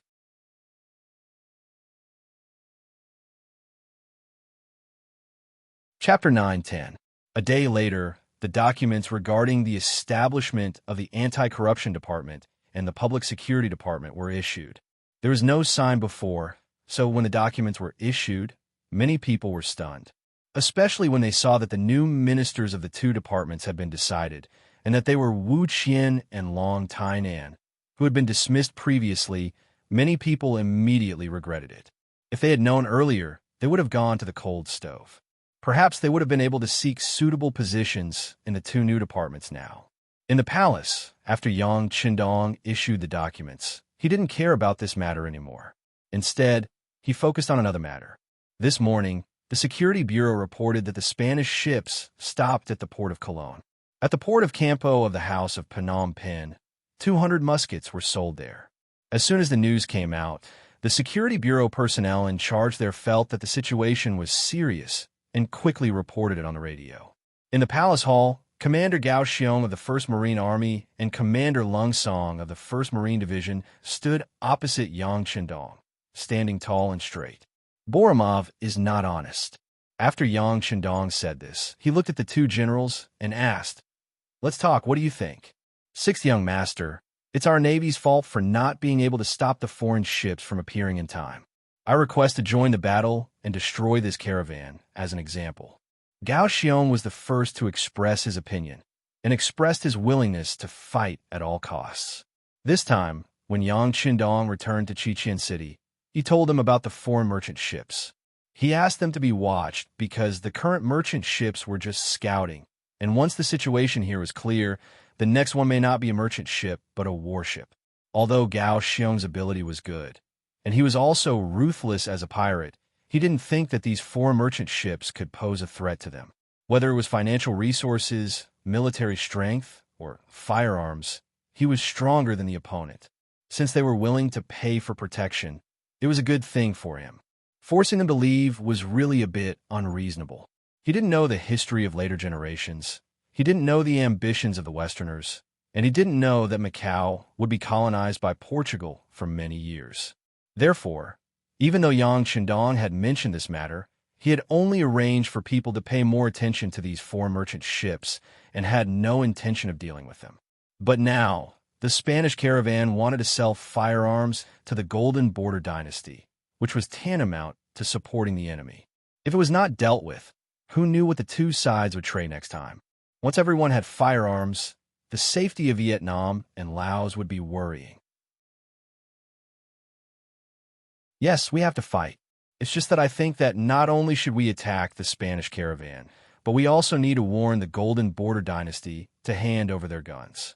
Otherwise, don't blame us for launching a large-scale attack. Lung Song, the head of the 1st Division, also expressed his intention to fight. The duty of the army was not only to protect the safety of the territory. Sometimes, showing off their fists was a better way to show the necessity of their existence. There was already a 1st Army at sea, but there was no sign of establishing a 1st Army on land. Perhaps this was a good opportunity. Both generals asked for a fight. This time, it was Yang Qindong's turn to ponder. War was not a game. There were too many things involved, including the mobilization of soldiers, logistical support, replenishment of weapons, occupation of cities and regions after victory, post-war reconstruction, and so on. These all required a lot of money. It would not be wise to rashly start a war without considering all of this. Well, I'll think about it. You can go and prepare first. The Navy is responsible for keeping an eye on those merchant ships. Once there is an order, destroy them in the shortest time possible. Yang Chendong did not immediately give an order, but instead he wanted to think about it, which was somewhat beyond the expectations of the two generals. But this was the meaning of the sixth young master, so they had to obey. They immediately agreed and left the hall. They did not know that this time, Yang Chendong did not immediately order the troops to attack. That was also his reason, because this time, what he wanted was not only to teach the Golden Border Dynasty a lesson, but also to prepare for a war to destroy the country. Since he wanted to destroy the country, if he did not prepare in advance, how could he occupy such a large territory? If he did not handle it well, he would have made a wedding dress for others. So he did not do anything. Once he did, he was bound to get the biggest benefits. As such, just the number of people needed was a huge number. Once the Golden Border Dynasty was destroyed, it would become another province of Yangtze, just like Vietnam and Laos. Then, how many people should be placed there to further rule it and form a general trend? Firmly controlling it and preventing civil strife was one of the first things to consider. The grassland was now stable. Not long after he left, he had fought several big battles. For a while, there should not be any enemies there. But there had been no news from the three masters of Lung Feng, Wu Sheng, and Chen Bo. To what extent had their battle with the Golden Horde reached? Was it possible that they had failed and even attracted the army of the Golden Horde? If that was the case, then Baiming and even Walla and Yesen would take the opportunity to attack. As for North Korea, they had always been a vassal state of Baiming. The Li dynasty there had always followed the Great Ming dynasty. This time, they saw their ships at sea again. They were an existence that could cut off their supply line at any time. If Baiming really attacked Shecheng, how could they stand by and watch? At that time, they would have one more enemy. On the Japanese Empire's side, the Security Bureau had already sent news that the Emperor was preparing to attract more people and forces to fight against the general. Once the two sides fought, no matter who won the end, Yang Chendong would take the opportunity to intervene. Otherwise, once either side completely controlled the place, it would be a big obstacle for him to send troops to the Japanese Empire in the future. There is also the Siam and Awol dynasty around the Golden Horde dynasty. Would they watch him attack the Golden Horde dynasty? If the lips are gone, the teeth will be cold. They would not do this. How to restrict them and not let them play a role in this war was also a problem that needed to be seriously considered. After summing up all these things, Yang Chendong suddenly found that his strength was still too weak. Once several places fought at the same time, it was conceivable that the military force would be stretched thin. It was even possible to lose land. It seems that I need to make a good plan, Yang Chendong said to himself. He picked up the pen and paper on the table and began to write the preparations that needed to be done. 7 days later, seventh sister Yang Duo's wedding. Yang Chendong, as the only relative in Chichen City, naturally had to show up. After some excitement, the next day, Yang Chendong issued the first order to prepare for the war. The formation of the First Land Army. The commander was Lung Song. His rank was also promoted from colonel to major general. This order, which was late for nearly a year, made Lung Song's eyes fill with tears. During this period, he was confused, and even decadent, but in the end he survived. Now that his dream had finally come true, he found that he wasn't that excited. On the contrary, a strong fighting spirit flowed in his heart. He wanted to take advantage of the upcoming battle to prepare for it. This time he had to show off his might. The soldiers who were ready to enter the First Land Army began to report from all over the country, enriching the team and making it stronger. Soon after, the second order was issued. 200,000 people and 30,000 educated young people were selected to be ready to move at any time. In order to encourage everyone's enthusiasm, once they moved, each person would be given 20 mu of grain field or 100 taels of silver. They could choose one of the suitable jobs. When the army and people were ready, Yang Chendong sent another telegram to the first city, asking the city lord, Yu Mian, to arrange 50,000 Mongolian people to be ready to move at any time. He also informed Tiger's Mane to let the 1st Cavalry Division prepare for battle. If they wanted to become the strongest cavalry in the world, they needed to constantly kill. Since there were no big battles around the first city, they would be arranged to participate in the battle in the Phnom Penh dynasty. Next, there were 2 provinces in Vietnam and Laos. The 2 governors also received the preparation of 30,000 people to come and move at any time. Yang Chendong was preparing for the occupation after defeating the Phnom Penh dynasty. With the participation of 340,000 people, it would play a great role in winning the people's hearts and ruling this place. The orders were issued one by one. After Yang Chendong participated in the opening ceremony of the Anti-Corruption Department and the Ministry of Public Security, he ushered in the Spring Festival of 1454 AD. He accompanied his wives to celebrate the Spring Festival happily. On the 7th day of the Spring Festival, he took the ship of the new Army's 4th Division from Chien City straight to Lao Province. At this time, it had been more than 3 months since Yang Chendong came to Chien City. This time, he raised his sword high again and slashed toward the Phnom Penh dynasty. Yang Chendong met Luan Shaochen again in Mahase, a city in the southeast of Lao Province. This time, it had been more than a year since they parted. After more than a year of experience, Luan Shaochen was more capable and mature. The sense of immaturity on his body had faded a lot and was replaced by a more mature temperament. As soon as he saw Yang Chendong, he gave a standard military salute. 6th young master, you've worked hard. You've worked hard too. Yang Chendong smiled and returned the salute. He patted Luan Shaochen on the shoulder. How is it? Are you used to living and working here? It's okay. At first, I felt that the burden on my shoulders was a little heavy. I was out of breath for a while, but now I'm used to it. Luan Shaochen smiled and asked Yang Chendong to sit on the first seat. Then he also chose a seat next to him.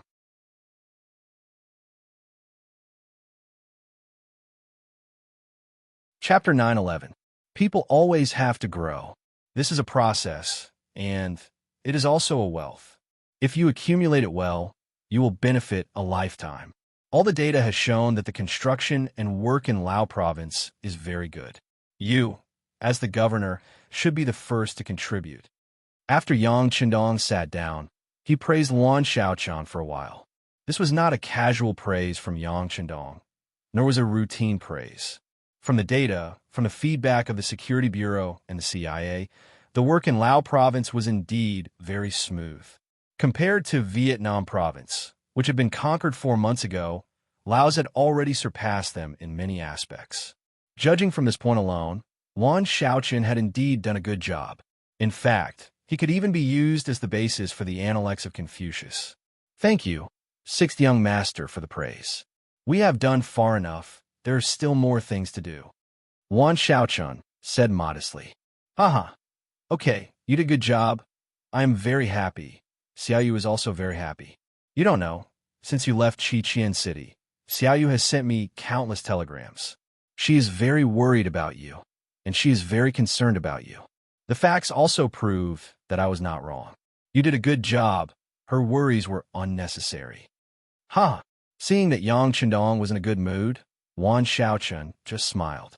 Although he and Luan Xiaoyu were brother and sister, and their relationship had always been very good, it would not be long before they became master and servant. This was something that had to be clarified first. Father and son. There was the etiquette between a ruler and a minister, and then there was the relationship between father and son. Knowing that Luan Shaochen had a sense of propriety and would not say anything on sensitive issues, Yang Chendong changed the topic. Tell me, how is the situation here now? It has been more than a year since the last battle. Did anyone forget the pain and want to jump up? Yes. The 6th young master is really good at predicting things. Some people really don't learn from their mistakes. They are indeed jumping up and down. Luan Shaochen smiled. Then, he began to report on the situation in Southeast Asia. More than a year ago, the mercenaries found a suitable excuse to start a war with the Solingen family. They fought all the way to Suwung City, the hinterland of the Golden Rim dynasty. Boromir had no choice but to lower his noble head and take the initiative to reconcile. The war had brought peace to Laos, and over the past year, Laos had been developing rapidly. The economy had recovered and was even better than before, and the standard of living of the people was also improving day by day. As Lao province became more powerful, the commoners lived better lives, and it attracted more and more commoners from nearby countries to migrate to Lao province. This was a good thing for Luan Xiaochun, who was in urgent need of manpower, but it was a headache for the surrounding countries. They all sent out envoys to protest. In their words, Laos was using another method to encroach on their interests. Once there were no commoners in the country, what could they do? At that time, the country would no longer be a country. Speaking up to here, Luan Xiaochun smiled. For this matter, we have suffered a lot from them. However, with the idea that strength is the right to speak, we in Yunnan province did not pay attention to them. Instead, we adopted the method left behind by the sixth young master. We deliberately strengthened the close relationship with the Siam dynasty and the Awad dynasty. We also selectively closed some of the entrances to the two neighboring countries and gave them more preferential policies in commercial cooperation. On the other hand, we continued to impose the previous high-pressure policy on the Golden Rim dynasty. In this way, under the unfair treatment, the Golden Rim dynasty could not sit still. Wave after wave of envoys were sent over. After their protests were ineffective, they blamed their allies, the Siam dynasty and the Awad dynasty, according to our plan. We learned from various channels that the so-called alliance of the three countries has entered a period of ice. They can no longer be the same as before. Good, this method of domination is beautiful, and the method of disintegration is also very good. Xiaochun, then you estimate that if we start now, will the alliance of the three countries still unite to fight against our army? Yang Qindong laughed with satisfaction. Now it seemed that leaving Luan Xiaochun to preside over the overall situation in Laos was indeed very correct. Sixth young master, are we going to start? At this time, Luan Xiaochun was also excited, and his whole body was tense. Well, this time I secretly came here for this matter. But the premise is that once we start against the Golden Rim dynasty, will Siam and Awad send troops? How many troops will they send, and whether their attitude will be firm? We must figure this out in advance. Yang Qindong nodded. Luan Xiaochun was someone he trusted. Naturally, there was nothing that he could not tell him. What's more, if he wanted to win this war, he must get Luan Xiaochun's full support. After telling the truth, Luan Xiaochun became more excited. Good, it's time to fight. Sixth young master, you don't know, since we started to discriminate, the Golden Rim dynasty has also taken a lot of corresponding measures, such as increasing the military control at the border, strictly checking the people who want to migrate, strictly inspecting the caravans sent by us, and even imposing heavy taxes, etc. Sigh.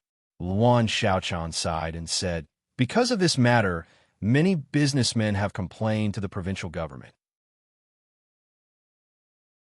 But considering that we are still focusing on economic development and urban construction and have no intention of fighting, we can only endure this silently. Now it's good. We can finally teach them a lesson. Looking at Luan Xiaochun's emotional voice, Yang Qindong just smiled. As the governor of a province, while receiving respect and glory, there were also some pressures that needed to be shouldered. Only by enduring all these would one be considered to have truly matured. Only then could one be considered to have achieved the fruits of one's cultivation and be entrusted with heavy responsibilities in the future. After a simple complaint, Luan Xiaochun spoke about the various possibilities that he thought would happen once it happened. Although the relationship between the three countries is not as good as before because of our dominance, the relationship between the three countries in the alliance is not as good as before. But after all, if the lips are gone, the teeth will feel cold. Even if they are planning for themselves, they will not watch the Golden Rim dynasty be captured by us. They should still send troops. Yang Qindong understood this point.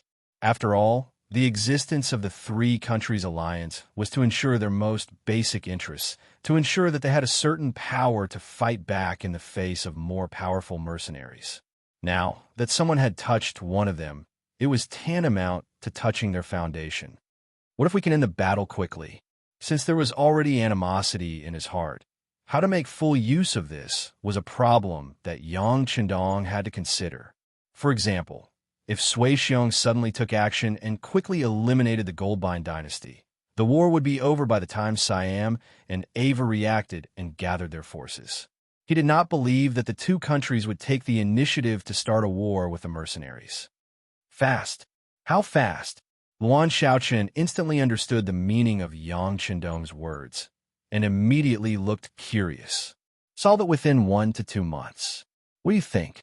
Yang Qindong leaned back in his chair and said unhurriedly, 1 to 2 months? Really? Hearing that the Golden Rim dynasty could be taken down in such a short time, Luan Xiaoqian was also shocked and thought that it was impossible. After all, it was a country with a large territory and enough troops and combat power to protect itself. But this was said by Yang Qindong, and Luan Xiaoqian had to believe it. As soon as the words came out, Luan Xiaoqian regretted it and looked embarrassed. What was he doing just now? Was he questioning the sixth young master? Well, don't have any pressure. It's normal for you to have such thoughts. Presumably, not only you, but everyone will think so. In that case, if we really solve the problem of the Golden Rim dynasty in a short time, they won't think of it.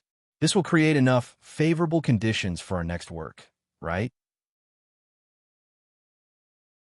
Yang Qindong said with a look of understanding. Yang Qindong knew that if he said that he could solve the problem of the Golden Rim dynasty in 1 to 2 months, everyone would think that he was exaggerating. But such things had happened in history.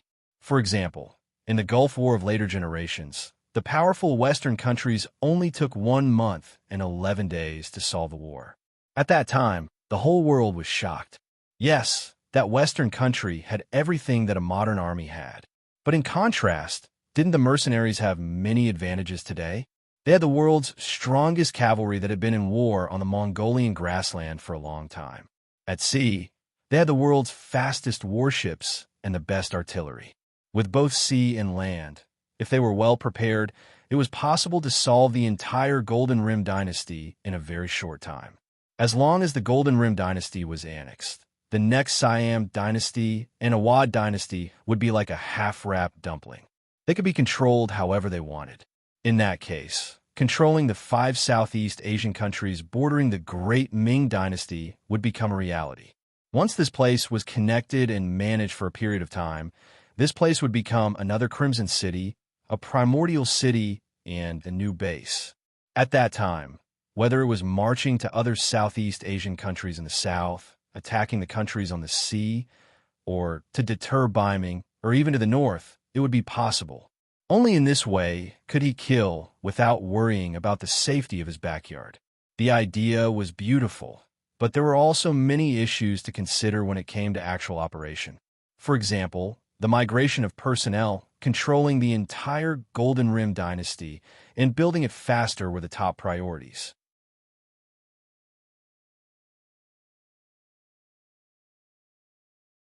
Chapter 9:12. What Yang Qindong wanted was a Phnom Penh dynasty that could become his logistics base, not a Phnom Penh dynasty that was devastated, scarred, and could even have civil strife at any time. If this was the case, it was better not to occupy it, so as not to spend a lot of energy on it. That would not be worth the loss. Today's mercenaries were like the German army during World War II. They had strong military strength and financial support in the early stages of the war. However, after fighting one battle after another, he was ultimately defeated. One of the most fundamental reasons was that they couldn't see their own strength at all. They thought they were the best in the world, but they didn't know that strong combat power was not equal to strong ruling and management ability. Yang Qindong never thought of becoming a fat man in one bite. What he wanted was how to win wars quickly and steadily, without shaking the foundation. For this reason, he set a goal for himself. That was, he would never spend too much time and energy in any war. If he could fight, he would fight. If he couldn't fight, he would withdraw immediately. Otherwise, once he fell into the quagmire of war, he might not be able to extricate himself. Once there was a problem in a certain link, it was not a matter of whether he could win others, but whether he could survive or not. Having a broader vision and a worldview beyond the world was also a major advantage of Yang Chendong. It was something that others could not compare to. Yes, if we can really solve the problem of the Phnom Penh dynasty in 1 or 2 months, then we can really catch them off guard and make them unable to send troops to help. In this way, I will do it. I will try to delay the time for Siam and Awa to send troops. After understanding Yang Chendong's intention, Yuan Shaochen promised. Not only that, Laos and Yunnan province need to provide 30,000 people to the Phnom Penh dynasty. There must be a certain proportion of skilled workers among these people. After the war, it means that there will be reconstruction. This work is also very important. What Yang Chendong wanted was not only the full support of Yuan Shaochen, but also the help of people and talents. Of course, the money for the reconstruction of the Phnom Penh dynasty after the disaster will be provided by Chichen City. Laos doesn't have to worry about this. Oh, that shouldn't be a problem. Although Lao province had only been established for a short period of time, it had the support of Chichen City. There were still many technical talents. When the time came, it should not be a problem to allocate about 5,000 people. Yuan Shaochen agreed. Yang Chendong was gratified and said, "Time is tight. I can't reveal that I'm here for the time being. You have to do some work yourself. You also need to inform the governor of Vietnam, Song Jia. These are all my orders. You just need to convey them."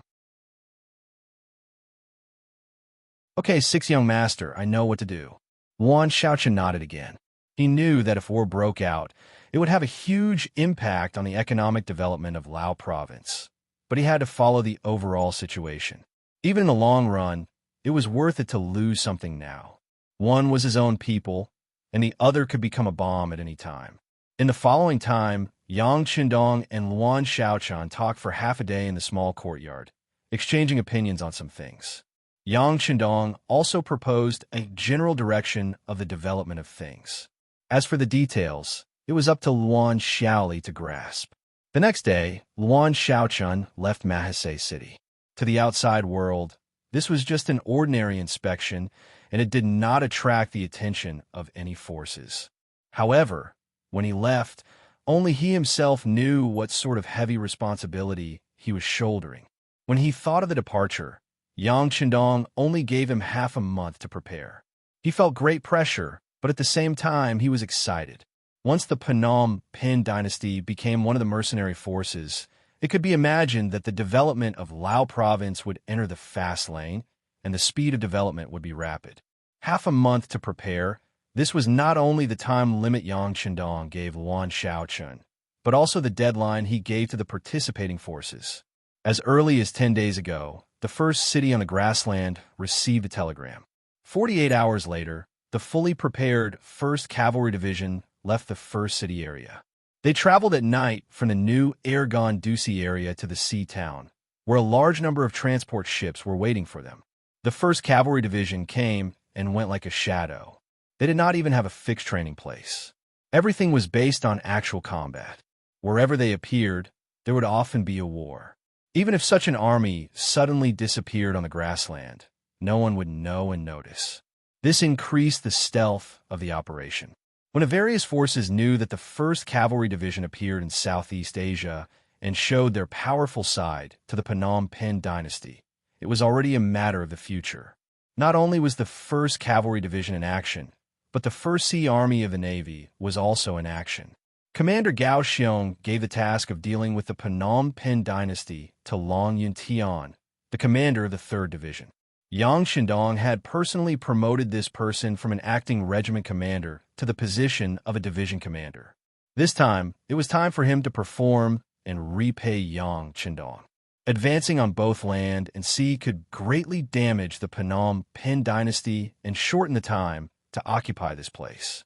In addition, he personally led more than 8,000 soldiers of the 4th Division of the 1st Sea Army, plus 8,000 soldiers of 20 auxiliary battalions. He seemed to have seen the scene of the 5-star flag being placed all over the Phnom Penh dynasty. After Yuan Shaochun returned to Wanxiang City, where the provincial government was located, he immediately made a series of arrangements. Some of them were for the province, some were for the province, some were for the province, some were for the economy, some were for the civil affairs, and some were for the military. 2 days later, Yuan Shaochun attended a regular meeting at the Lao Commerce Bureau and gave speech. In view of the recent friendly relations with Siam and Ava, in order to deepen the relationship and cooperation between each other, the export point of goods was increased by 5% and the price was lowered by 5%. The comparison of 5% between the two countries increased the interests of the merchants of the two countries by far more than 10%. It would only be more. When the news came out, the merchants of the two countries were jubilant, and the major forces behind those merchants were also very happy. Since ancient times, officials and merchants were closely related. Yuan Shaochun saw through this and made this move. With this agreement, it could be greatly guaranteed that once the Phnom Penh dynasty was attacked, the reinforcements of Siam and Ava would slow down. After all, once they chose to fight with the mercenaries, it would inevitably affect the trade and the income and living standards of those in power. 3 days later, Yuan Shaochun represented the Lao government to express great dissatisfaction with the Phnom Penh dynasty's blockade of the border. 2 days later, the Lao army in the province began to move frequently. Under the leadership of General He Guang, they quickly moved to the border area of the province and began to gather a large amount of food. When there was a change in the military, it was often the first to attract attention. The spies of Phnom Penh, Siam, and Ava and Lao also moved. However, what they did not understand was that the mercenary stationed in Laos and Vietnam, the 2nd Division of the Cold Front under Luo Pa, did not move at all. They were still training in the barracks. From time to time, they could see the army running and training outside the barracks. The Lao army was just a local army, so it was not scary. The 2nd Division of the mercenaries was the existence that could affect the hearts of the three countries. Therefore, after seeing this result, the three parties almost all had the same opinion.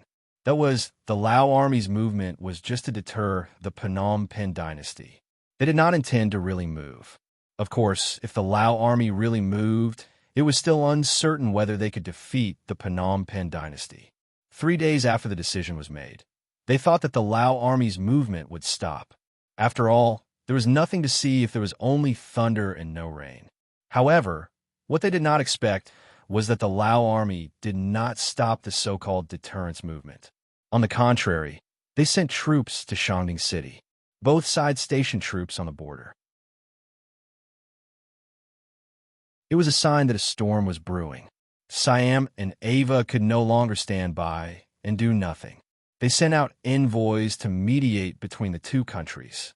In their eyes, the best situation was for all sides to get along well with each other. Anyone who wanted to break this situation would be their enemy. The appearance of the messengers of the two countries seemed to ease the situation. At least, they did not see the Lao army sending troops. While everyone was relieved, the messengers of Siam and Ava found the messenger of the Phnom Penh dynasty. They expressed their concern about the current situation. Since the Lao army had restrained themselves from sending troops, should the Phnom Penh dynasty make a friendly gesture and withdraw some troops from the border between the two countries? The messenger of the Phnom Penh dynasty was calm about this matter. He already knew that it was only the Lao army that came. He did not care about this kind of army. Not to mention, according to their statistics, the number of troops that came was not even 10,000. On the contrary, the Phnom Penh dynasty stationed 50,000 troops at the border. Whether it was the comparison of numbers or the comparison of military strength, they seemed to have the advantage. Under such circumstances, how could they retreat easily? It doesn't matter. The Lao army just wants to show that they are the boss. There will be no war. This was the answer of the messenger of the Phnom Penh dynasty. For this answer, the messengers of Siam and Ava agreed. In fact, they were also in a difficult position. As allies, they had to advance and retreat together. However, establishing a good relationship with Laos, especially in terms of business, would allow them to earn more money. None of the losses seemed to be something that they could afford.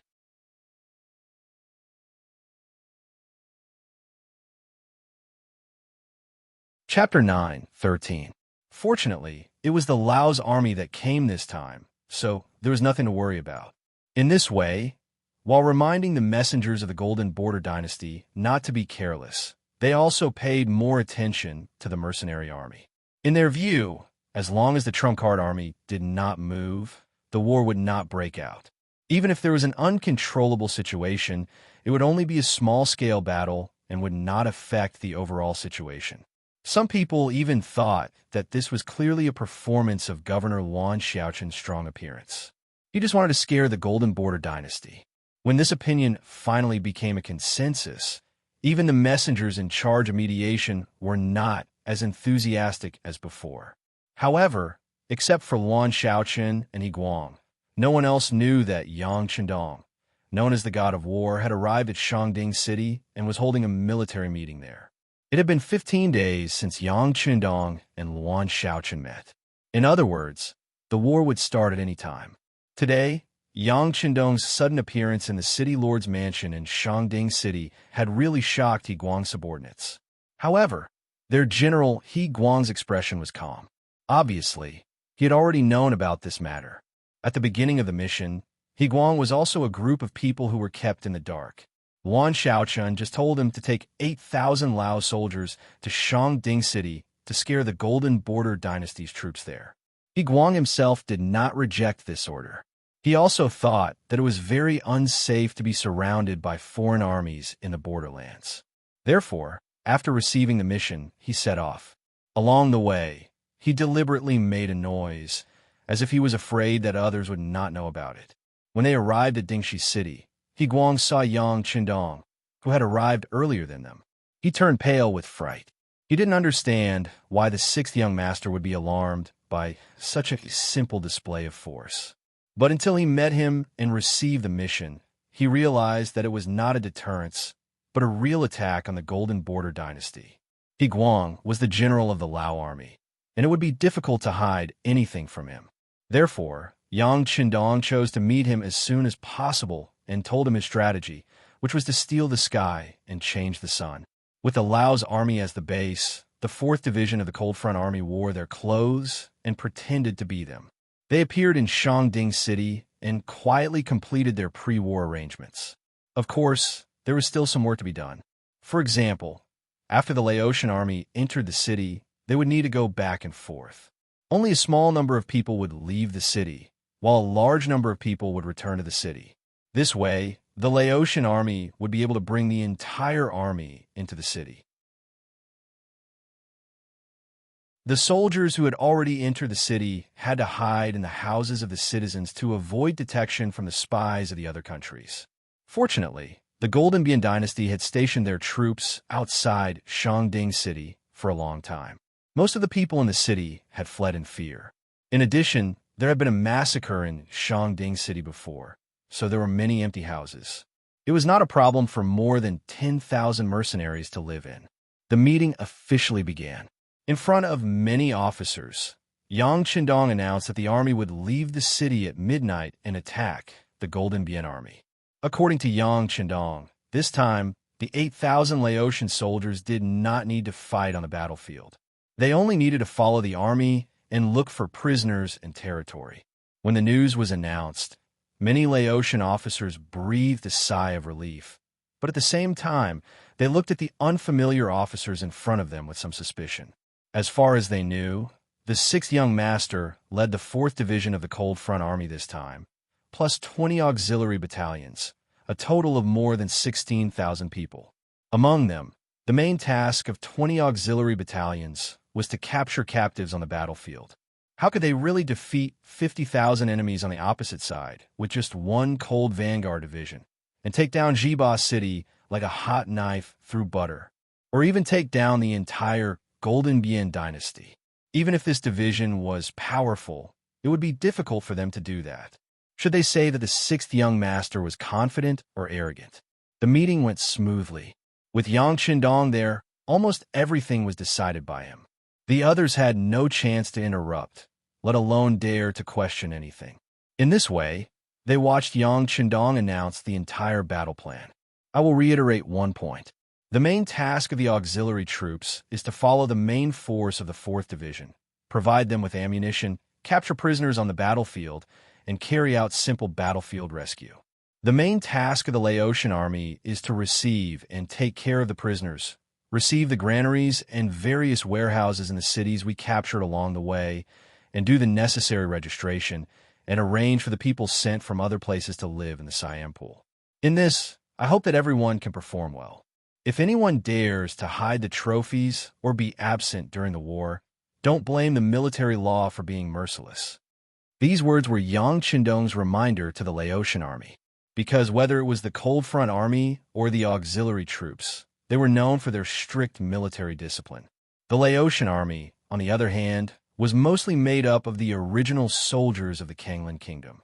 Although they had undergone a certain restructuring, most of them were old and weak in the army, but this did not mean that they were really obedient. Yang Qindong did not want the soldiers to fight in the front line, but some people's selfishness caused problems in the rear. If that happened, he would inevitably have to find someone to punish. War was a matter of money, but at the same time, plundering resources was also a considerable amount of wealth. After so many years, the Golden Bian dynasty had some wealth, which would play a huge role in the reconstruction of this place after the war. After the order was given, He Guang's expression became very ugly.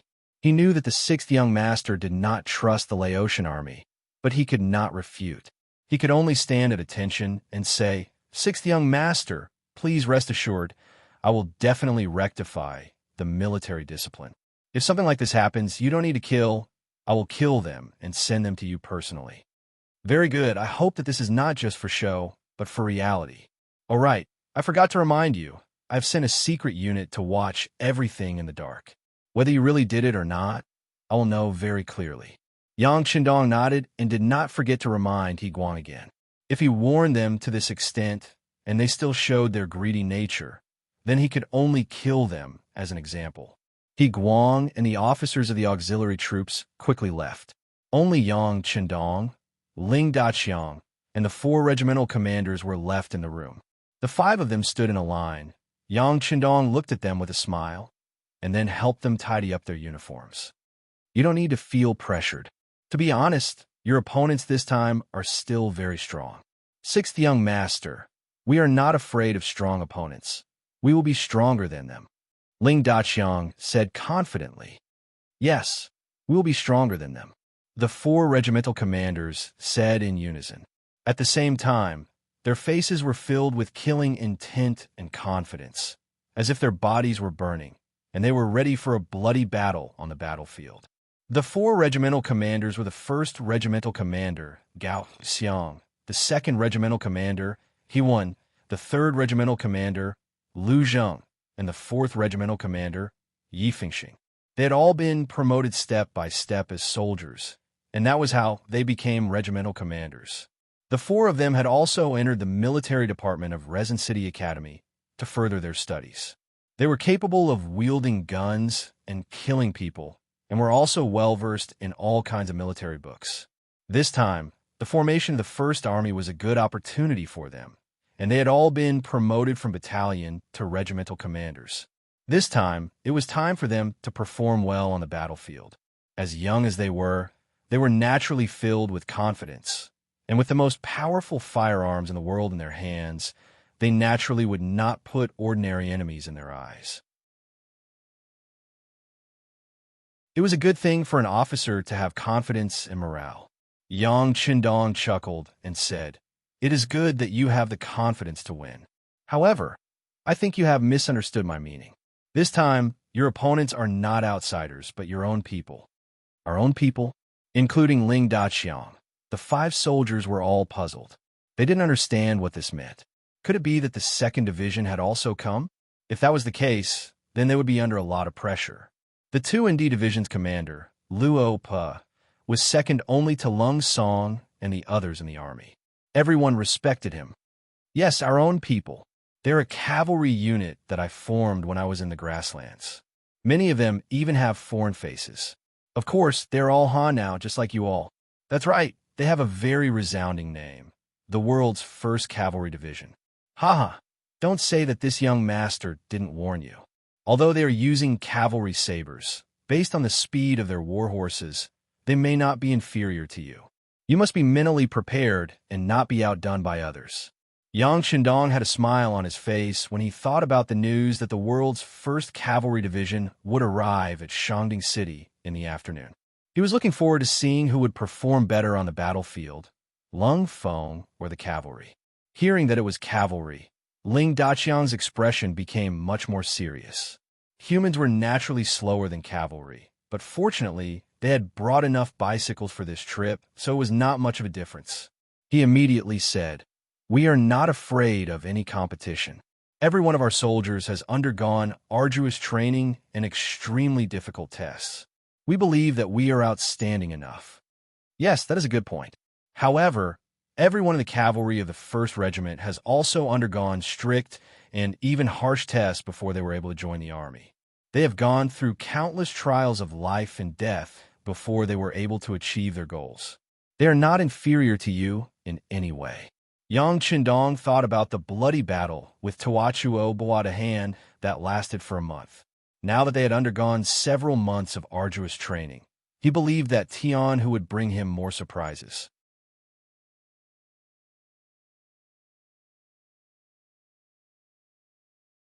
Chapter 9:14.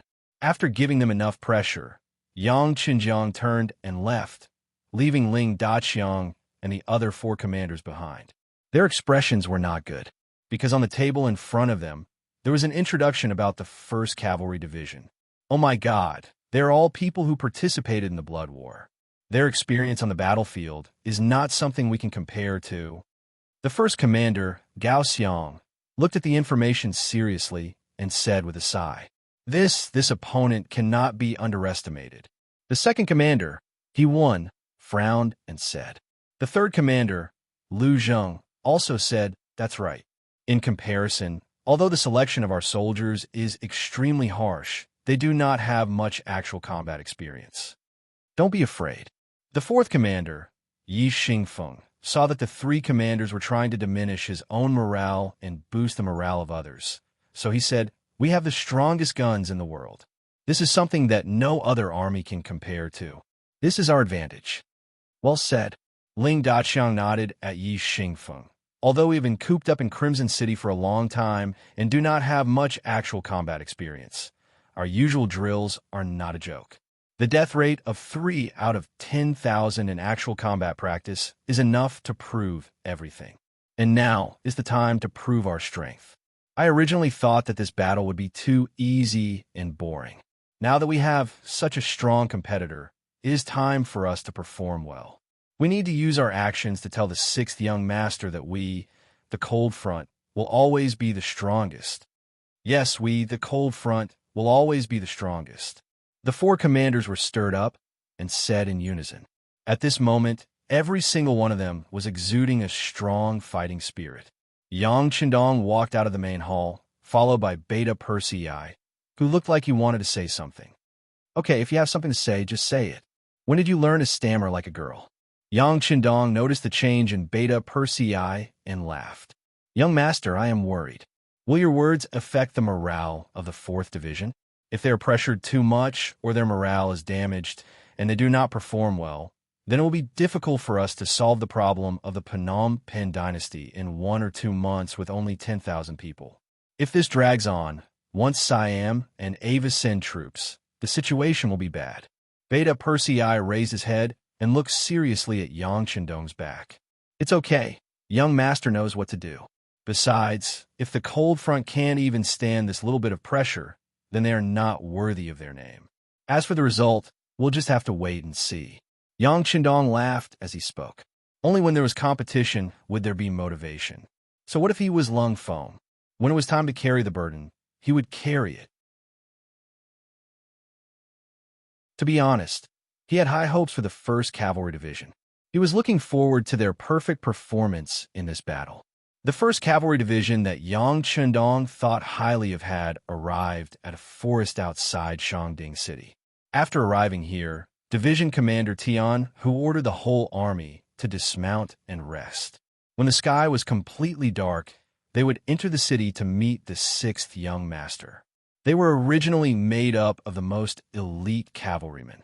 After a few months of training, the 3 regiments of 6,000 men were completed. After a long period of training, the 6,000 cavalrymen dismounted when they heard the order. The warriors leaned against the trees and closed their eyes to sleep.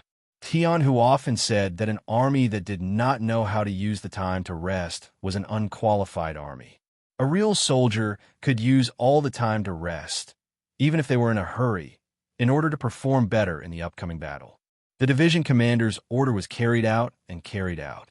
Now that the order was given, except for the necessary scouts who were still wandering outside, the rest of the soldiers entered a state of rest. Tian, who first patrolled the area and looked at the surrounding terrain. In his mind, he came up with all sorts of solutions in case of an emergency. Then, he came to the bottom of a big tree. Here, his 3 captains were already waiting for him. The 1st regimental commander, Taimur, the 2nd regimental commander, Lu Duo, and the 3rd regimental commander, Hubo, sat there with a bloody aura. This was caused by them killing too many people recently. It was worth mentioning here that the 3 regimental commanders of the 1st Cavalry Division, which Yang Shindong thought highly of, were all captives. Just this spirit alone was enough to make few people rival them. Division Commander.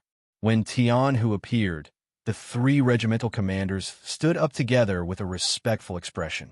This was not only because they were regimental commanders and Tian Hu was their commanding officer, but also because Tian Hu had used his own strength to conquer them. During this period of time, with the first city and the embryonic North Desert City as the center point, they patrolled several times within 1,000 miles of the surrounding area. Whenever they encountered a patrolling cavalry from a hostile force, they would kill them without hesitation. Among them, Tian, who had killed the most enemies. His dual sabers were like an art. Once he killed the enemy, it was dazzling and impossible for the enemy to guard against. In the grassland, there was a saying of the 3 tigers. Tiger's Mane, Iron Tiger, and Tian, who were listed as the 3 tigers by the Heavenly Khan's side. This meant that they were the most powerful and invincible existences. To be listed as one of the 3 tigers, Tian, who was naturally very happy. However, he also knew that this was just a saying among the people and was not recognized by Yang Shindong. In his eyes, it was extremely important to get the recognition of the 6th young master. Therefore, after receiving the order this time, he made up his mind to perform well and let the 6th young master see his ability. He wanted to let the 6th young master know that it was a right decision to hand over the 1st Cavalry Division to him. Take a seat, Tian Hu said casually. Usually, he was still very approachable. Only on the battlefield would he become a butcher, a killing tool. If someone violated the military law at that time and fell into his hands, they would definitely suffer a fate worse than death. I'm sure everyone is familiar with the battle plan, so I'll only say one thing. This is the first chance for us, the 1st Cavalry Division, to show off in front of the 6th young master. I don't want to see anyone holding us back. In short, once we're on the battlefield, charge forward with all your might and kill with all your might. We'll definitely get the credit. Tian Hu's expression was calm, but he was also very serious as he spoke. This was to set the tone for this battle. The 3 captains all nodded in agreement. However, the 1st commander, Taimur, expressed his opinion. Commander, I heard that our competitor is the 4th Division of the Cold Front. They're all equipped with firearms. Although they don't have war horses, they have bicycles that can move freely and they don't need to eat food. I'm afraid that their speed won't be too slow. Firearms are powerful, but charging on the battlefield requires time to aim and preparation. Every soldier has to bring a large amount of ammunition with them. This will definitely slow them down. The 2nd commander, Lu Duo, said without a change in expression. He was clearly very confident. Commander Lu is right. We have the fastest speed on land. No one will be faster than us. Hubo agreed. Although they were all surrendered generals, Hubo's surrender was still out of everyone's expectations. This person was originally from the Tatar faction. He had seen the army being defeated by the mercenaries with his own eyes. No one knew if he really wanted to take revenge. Because of this, someone had reminded Tian who that this person could be used. However, he must not give him any real power. He must not be allowed to become a commander. Otherwise, if something happened, it would be a huge problem. Before Yang Chendong left, he had specifically instructed that Tian who could make decisions for the 1st Cavalry Division. As long as their fighting strength increased and they could win battles, they could ignore the opinions of others. However, in the face of such a huge problem, Tian who still reported to the new commander, Tiger's Man, and the deputy commander, Shibi. After Yang Chendong left the grasslands, the number 1 person in the military was undoubtedly Tiger's Man. Whether it was seniority, contributions, or influence in the military, no one could surpass him. In addition, he was the only one with the rank of Major General among them, so it was reasonable to report to him if there was anything to report. When Tian who reported that Hu Boer was going to be the commander of the 3rd Cavalry Division, Tiger's Man only asked him one thing. If you feel that he's sincerely working for the mercenaries, you can control him and use him. No problem. Although he's the commander of the 3rd Cavalry Division, most of our brothers are here for the war god and the Khan. He can't do anything alone. If he dares to betray us, I'll make him regret ever being born. However, he's still a surrendered general, and a newly surrendered one at that. If he's given such a huge responsibility now, what should I say? I'm also a surrendered general. Deputy Commander Shibi finally opened his mouth to speak. Tian who stood at attention when he heard this joke. He knew what to do. Not long after, Hu Boer was appointed as the 3rd commander of the 1st Cavalry Division. Back then, when he received this mission, even a man like Hu Boer had cried. He did not expect the mercenaries to trust him so much. Even if he were to throw 100 gene of meat here, it would not be a big deal. Of course, after receiving this appointment, Hu Boer made a request. He wanted to be the vanguard when the mercenaries attacked Yesen. He wanted to take revenge for Tawachuo Buhua. If Hu Boer didn't make this request, Tian who might have been suspicious. However, because of this request, he was relieved and agreed to it in front of Hu Boer. Hence, Hu Boer could be considered a mid-level officer in the mercenaries. All right, everyone should have this kind of confidence. As for the 1st commander's worries, we need to take them seriously. I've thought about this problem too.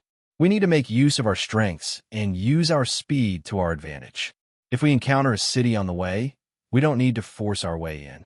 Instead, we need to go around it and clear out the surroundings. This way, we won't be tied down by the city and can make use of our advantage. Tian who said.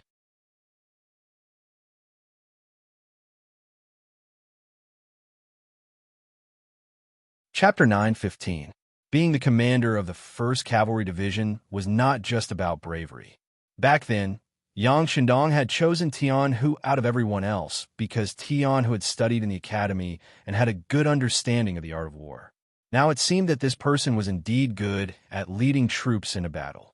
The 4 of them quickly reached a consensus and entered the city under the moonlight when it was dark. At this moment, Shangding City was already under martial law and curfew was imposed at night. There was a rule that no one was allowed to go out after dark, or they would be punished for collaborating with the enemy. Therefore, even the people living in Shangding City could only hear the sound of horses on the ground, but they had no idea how many troops were outside. Several secret agents of the Golden Bian dynasty felt that something was wrong, so they sneaked out of their homes and wanted to spread the news. However, as soon as they went out on the street, they were caught by the security bureau who had been waiting for a long time, and they were all captured alive. The news that the army was gathering and was about to launch an attack was tightly covered up. In the main hall of the Castellan mansion, Yang Chendong met the officers of the 1st Cavalry Division who came from the grassland. As soon as they appeared in the hall, a murderous aura unconsciously filled the air, which made Ling Daqiang, the commander of the 4th Cold Front Division, and the regimental commanders under him feel refreshed, and they blurted out unconsciously. What a strong, murderous aura. This must be an army that has gone through countless tests on the battlefield. Our opponents are quite strong. We are under pressure. Haha, don't be afraid. The greater the pressure, the greater the motivation. Although the officers were talking in private, Yang Chendong still saw their performance. He coughed softly and said, I called you here today to let you meet each other and get to know each other. When you need to be united on the battlefield, you must be united, but when you need to compete, you must compete. Remember, war is not a treat. You must show your true ability. I am waiting to see your performance and give you credit. Yes. Everyone nodded at Yang Chundong in unison. Well, there is one thing I want to tell you in advance. I have promised the governor of Laos, Luan Shaochen, that we will take down the Phnom Penh dynasty in 1 to 2 months. You have to work hard and don't let me break my promise. With a chuckle, Yang Chundong set the date for the war. None of the officers had any doubts about this, as if this was a very reasonable request. On the other hand, General He Guang, who was fortunate enough to be a part of this, had a face full of shock.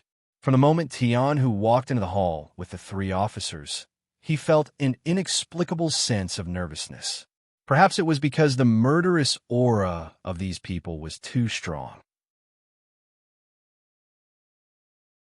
He couldn't figure out where the 6th young master got these killing machines from.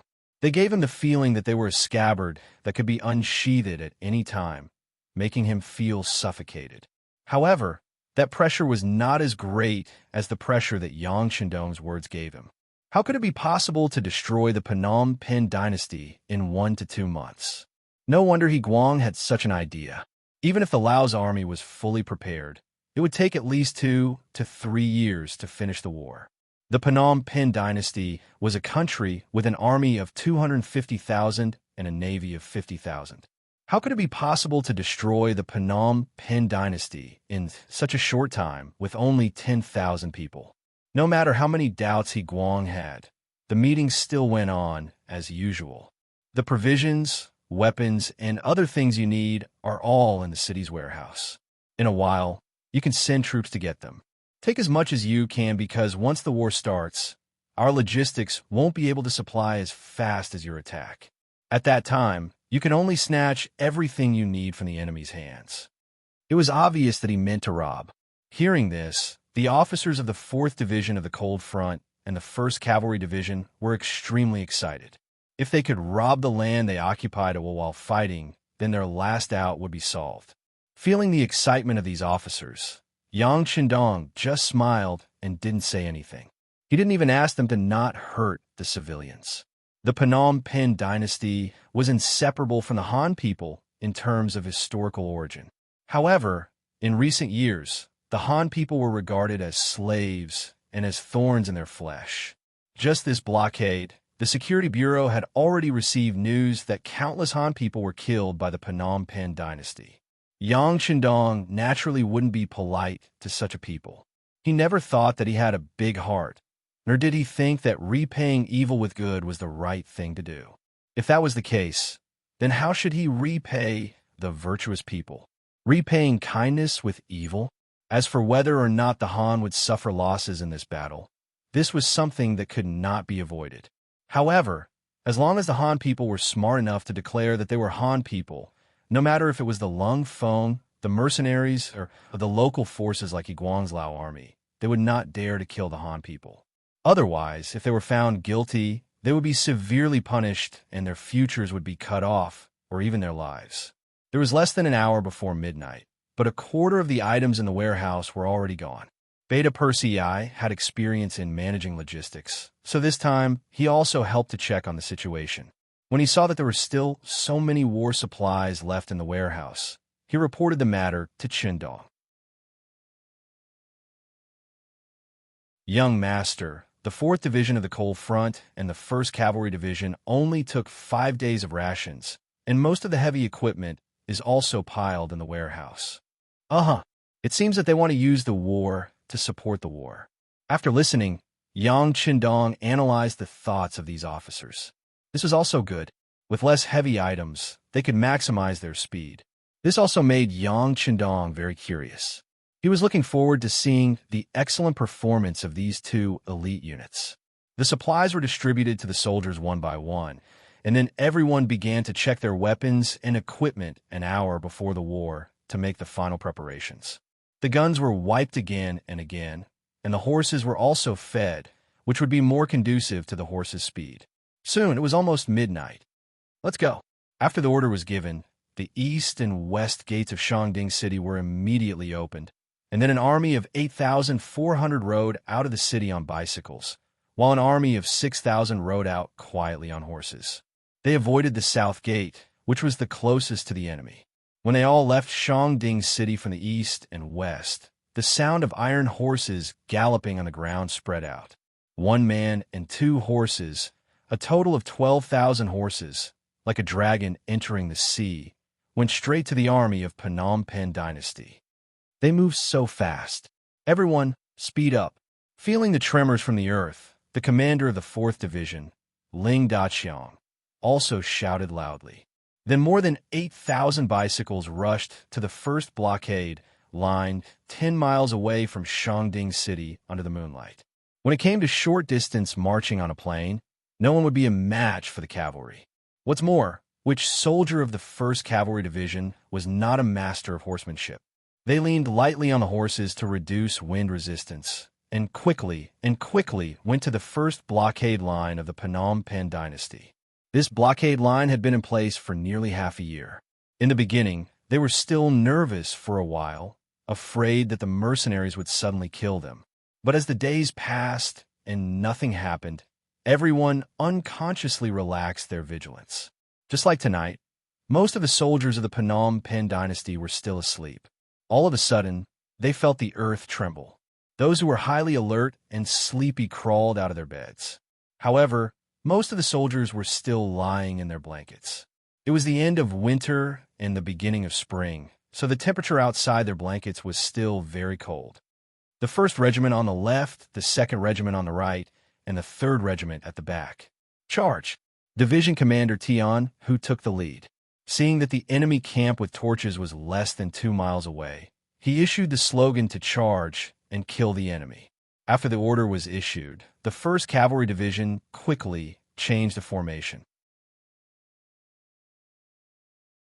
The cavalry warriors of the 1st and 2nd Regiment also held a sword in one hand and a shield in the other to prevent the enemy's long-distance bow and arrow counterattack. The distance of 2 miles passed quickly. When they were 100 meters away from the enemy's bows and arrows were shot, but only sporadic crossbows. For the cavalry warriors who were used to Mongolian bows, such arrows were no different from scratching an itch. They either blocked with shields or slashed with swords. Soon, they rushed to the top of the formation. Then, the horses galloped and slashed. One by one, the Phnom Penh soldiers who had no time to react were cut down to the ground. Nearly 500 Phnom Penh soldiers who were responsible for night duty were killed in just one encounter. When the cavalry warriors rushed to the enemy camp and found that most of the enemy's tents were still motionless, the 1st and 2nd Regiments calmly issued the order to throw long hooks and pull the tents.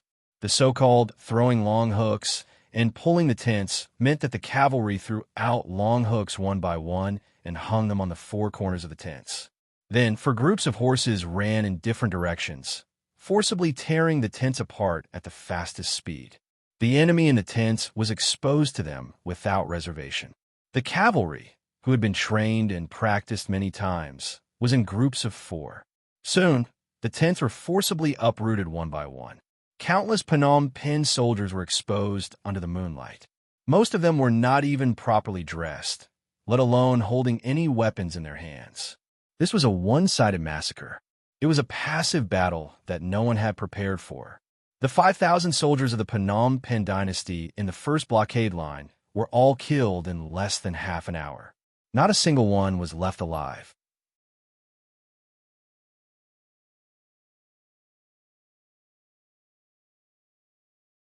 Chapter 9:16. During this period of time, the 3rd Regiment did not remain idle. With their regiment commander Hu Bo as their leader, they charged towards a right camp. Following the example, the 5,000 enemy troops, they were quickly wiped out. If not for the fact that Hu Bo had noticed that the 4th Regiment of the Lung Fong Regiment had arrived and was in a hurry to leave, they would not have been able to kill so few of them. All right, the brothers of Lung Fong are here. Let's retreat.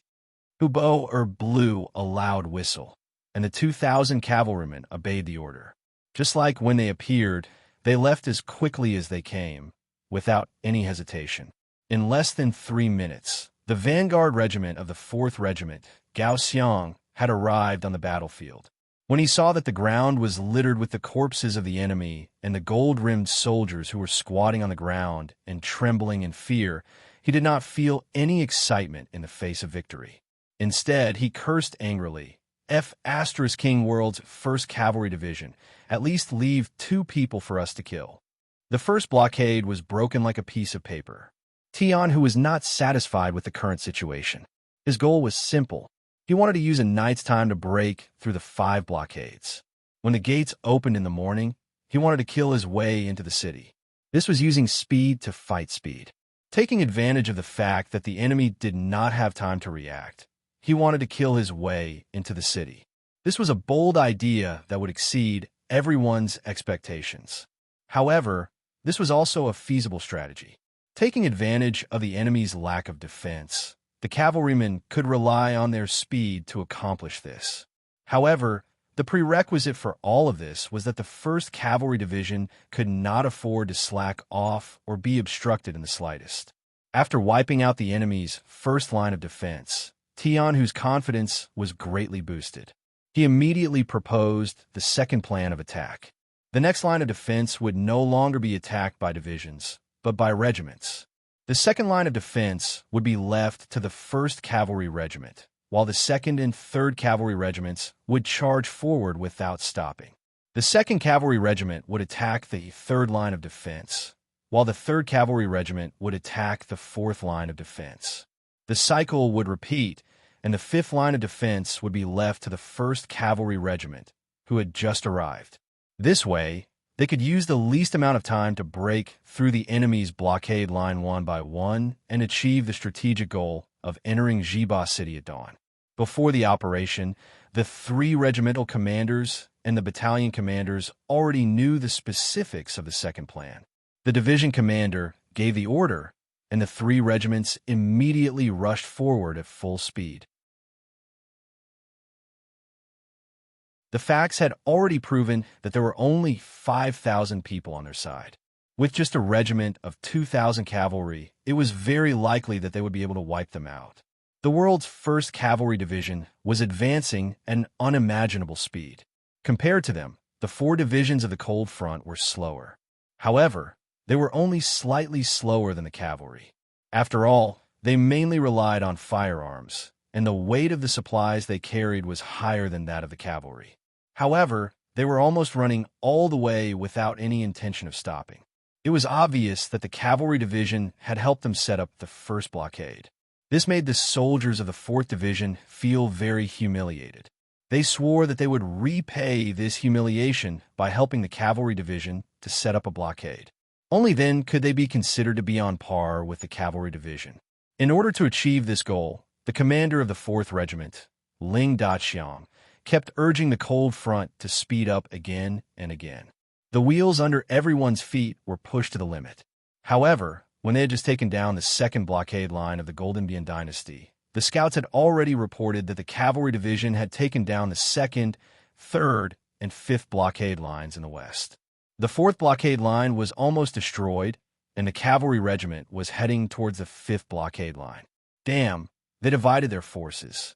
The 1st Regiment commander, Zhang Xiang, was shocked. They only used 6,000 people in total, and they dared to divide their forces like this. They are really brave. The 2nd Regiment commander, He-won, praised sincerely, as expected of the 1st Cavalry Division. This time, our 4th Regiment has a worthy opponent. The 3rd Regiment commander, Lu Zheng, said. In the end, it was the 4th Regiment commander, Yi Xingfeng, who suggested, "Commander, let's divide our forces too. It has been proven that the soldiers of the Golden Dynasty are too weak. We didn't use any firearms at all. We easily broke the 2nd blockade line with our long swords. Yes, divide our forces. We will divide our forces too. Everyone, don't be discouraged. Although our performance in the first battle was not as good as the 1st Cavalry Division, we will definitely get back at them in the future. Because we're the most elite cold front in the world. No one could be stronger than us." Ling Daqiang encouraged the soldiers with his words. However, He didn't notice that he was calling them the 1st Cavalry Division before, but now he was calling them the 1st Cavalry Division. The change in the title alone was enough to show his respect and recognition for the 1st Cavalry Division. Whether it was the 1st Cavalry Division or the 4th Cold Front Division, they were like two flying arrows that pierced into the army of the Golden Bien dynasty. They broke the enemy's defenses again and again with lightning speed. Except for the 1st blockade line, there was a unit on night duty. There were only a few dozen soldiers on duty at the back lines. Facing the world's strongest army, they were defeated before they could even form a counterattack. The front line kept winning, but the 8,000 auxiliary soldiers and 8,000 Laotian soldiers behind suffered. One of them followed the 4th Cold Front Division, while the other followed the 1st Cavalry Division. Wherever they went, there were dead bodies of the enemy. There were not even many wounded soldiers. A large amount of food and weapons were thrown on the ground for the soldiers to pick up. At first, everyone was very excited. However, after passing 2 blockade lines, the scene was still the same when they came to the 3rd one. They were a little numb. Most importantly, they were carrying too many spoils of war on their backs, and they could no longer move. The 6th young master ordered us to put all the spoils together and cover them with the enemy's tents. Wait for the other troops behind to come and collect them. The rest of you continue to move forward and find a way to keep up with the main army. The new order relieved the pressure on the 2 logistics troops. Except for a small number of troops left behind to guard the spoils, most of the soldiers moved forward lightly, hoping to catch up with the main army. However, reality told them that they couldn't catch up with the main army. They couldn't even see a shadow of the main army. Yang Shindong also set out from Shangding City under the protection of 1,000 guards. The army in front of him won one battle after another, which made him feel good. Whether it was the 4th Cold Front Division or the 1st Cavalry Division, they didn't let him down. Originally, he was worried that 1 to 2 months was too short to destroy the Golden Bien dynasty. Now it seems that he should be worried about the lack of backup troops. There were too many spoils on the battlefield, and they couldn't be transported. Beta Persei, has the city lord of Shangding City mobilized the people? Yang Qindong asked Beta Persei as he rode the white dragon towards Jiba City. The young master has begun to mobilize. Haha, the young master is amazing. He used money to hire the people and let them be our logistics troops. This way, the spoils can be stored quickly and the people can earn money from it. Let them see the power of our army and form a deterrent force. It's really killing several birds with one stone. Beta Persei flattered with admiration. Since ancient times, fighting on the battlefield has always been the business of the soldiers. When did the people get involved? But only their 6th young master could come up with such a method. In this case, there were 70,000 to 80,000 people in Shangding City. Excluding the children of the elderly, there were also 50,000 adult men and women. In this way, it was equivalent to 50,000 more logistics troops, which would greatly reduce the pressure on the army. And as more and more cities were occupied along the way, there would be a lot of Han people in them. Wouldn't they be able to help the army and earn some money for themselves? This kind of good policy that was beneficial to the army and the people, perhaps only their 6th young master could come up with it. Beta Persei didn't know that Yang Qindong was well aware of the importance of the relationship between the army and the people. He was even more aware that the victory of his era was pushed by the people. With the ready-made experience, he was just using it.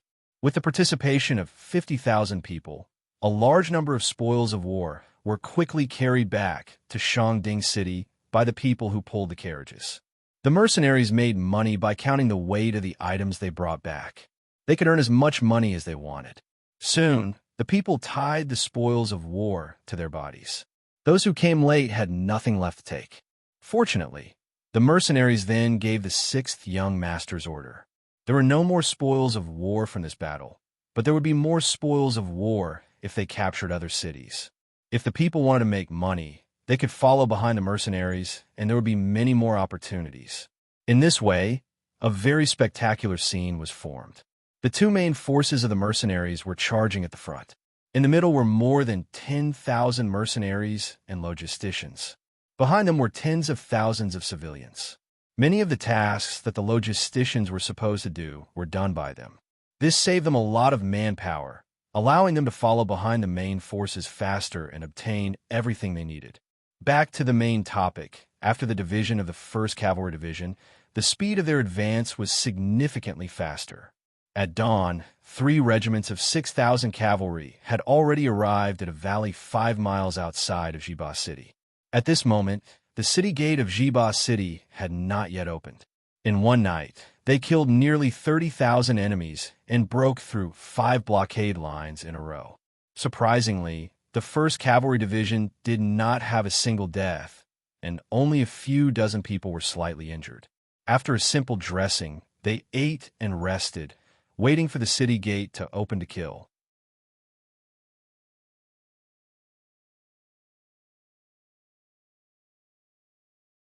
Chapter 9:17. The sky was already bright, and the news of a defeat at the front had yet to reach them. Jiba City had already broken through the 4 gates, as usual. Some listless gold-rimmed soldiers also walked towards the city gates, preparing for the day's work. Rumble! The earth suddenly trembled, causing the gold-rimmed soldiers who seemed to have not slept enough to look puzzled. Looking up at the sky, it was still clear, and there was no sign of heavy rain. Then where did the thunder come from? Until a soldier inadvertently looked ahead and saw countless black dots in the distance rapidly approaching. He finally couldn't help but shout, "Look! What is that?" After a full 2 breaths of silence, a gold-rimmed soldier was the first to wake up and shouted, "It's the enemy! It's the cavalry! Quick! Close the city gates! Everyone retreat into the city!" It was just that it was too late to think of retreating at this time. As the vanguard, the 1st Cavalry Regiment, Taimur, had already brought a group of brothers to the city gates. First, there was a long-range attack with bows and arrows. More than 10 soldiers guarding the north gate were killed by the arrows. The cavalry rushed into Jiba City like a torrent, unstoppable. The 2nd Cavalry Regiment will follow, and the 3rd Cavalry Regiment will be the last. Remember, after entering the city, close the 4 gates and prohibit anyone from entering or leaving. You must not let anyone go. Spread the news. Division Commander Tian, who rode on his horse, and gave the military order. The later the footprints of the 1st Cavalry Division were known to the enemy, the more advantageous it would be for them. Tian, who knew that their advantage was that they were fast enough, and their charge was fierce enough. For example, the musketeers still needed to stop and aim at the target when charging, but they didn't need to. They only needed to charge continuously and kill the enemy on the way. But they also had their own disadvantages, and that was, once it involved siege warfare, their strength would be greatly restrained. How to take advantage of the enemy's unpreparedness and kill their way into the enemy's city became something that he needed to plan and consider. The cavalry entered the city, and along the way, anyone who blocked the way was cut in half by the cavalry sword. This kind of charge that disregarded human lives quickly emptied the roads in the city to ensure that the cavalry could quickly run through the city without any restrictions. It was precisely because they were fast enough that the 2,000 defenders in Jiba City had not yet figured out what had happened. Even the soldiers who had asked for help did not have time to leave the city before they were firmly surrounded, and those who resisted were all killed. Occasionally, some commoners who had already left the city would be caught up by the cavalrymen.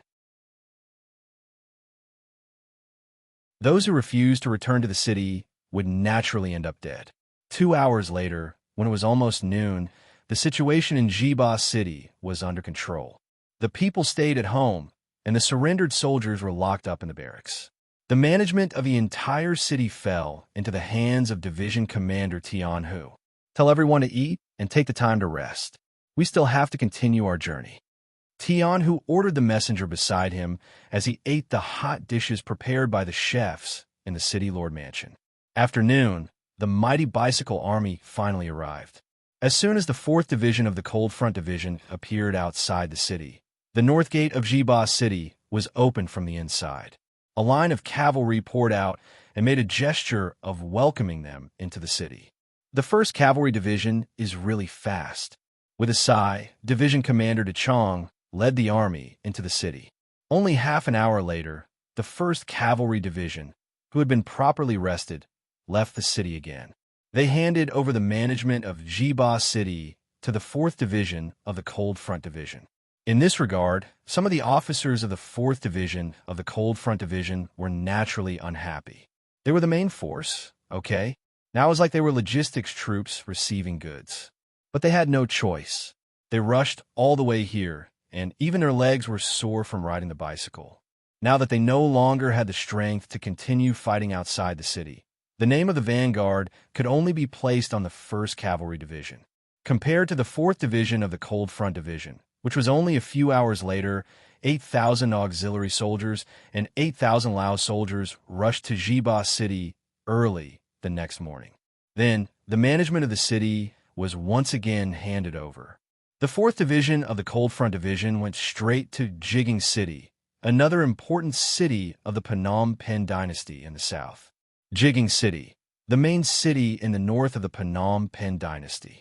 The population was close to 300,000, and there were about 5,000 troops stationed there. According to the rank of the defending general, Zhao En was a 3rd-grade general of the Phnom Penh dynasty and had a lot of power. The news of the 5 blockade lines and the capture of Jiba City had not spread back. The defense of Jigging City was also as usual, and there was no increase in strength. General Zhao En also did not know that a disaster was about to befall him. He was still in the general's mansion in the city, listening to music and eating as usual.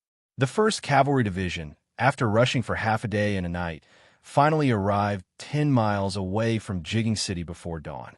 The cavalry scouts at the front had already sent back news that there was no place to hide the army outside the north of the city.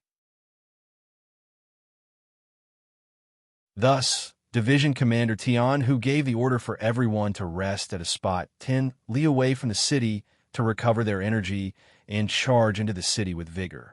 This is the information sent by the Security Bureau. This is the location of the City Lord's mansion. This is the General's mansion. This is the granary. This is the city's warehouse. Tian, who hurriedly pointed out 7 or 8 very important locations. He then gave the 3 regimental commanders an order. Once they charged into the city, each regiment needed to occupy and control where they needed to occupy. The sky was bright, and the gate of Jigging City was wide open. The 1st Cavalry Division, 10 miles away, launched a charge.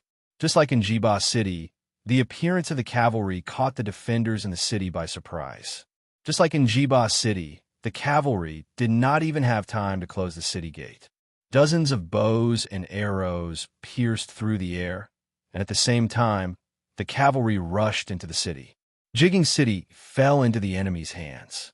General Zhao En was killed for resisting, and the governor and a group of city officials were captured alive. The only regret was that the fire in the city was lit, and the news of the battle here spread out. Let's spread out. We can't kill all the way to the capital of the Golden Bien dynasty quietly. Let's wait for the arrival of the 4th Cold Front Division, and the army will rest here. Tian, who did not show an angry look on his face. Since it was a sneak attack, they must be prepared to be discovered. They had occupied 2 cities in 2 days, one of which was an important town, and attacked their cavalry team, which was the least good at sieges. This result already made him very satisfied. In the evening, the 4th Cold Front Division was ready to appear. For a moment, the 2 armies converged in Jigging City. At this moment, when the division commanders and regimental commanders of both sides sat together, there was no contempt in their eyes like before, only admiration. What Tian, who and the others admired, was the tenacity of the 4th Cold Front Division. They relied on their legs to pedal the bicycle all the way, and they were not left behind even after 12 hours, which was half a day. Just this tenacity alone was enough to make people respect them. What Ling Dechong and the others admired was the drive of the 1st Cavalry Division. Along the way, everywhere they went, it was as if there was no one around. Such an army, such a powerful force, made them respect them from the bottom of their hearts. Division Commander Ling, the news has been leaked. It is probably impossible for us to sneak attack again. Next, we will have to rely on you to attack Chuanlong City. Tianhu talked about the battle in front of them. Since it was a siege, of course, the Cold Front Division, which was armed with firearms, would be the main force.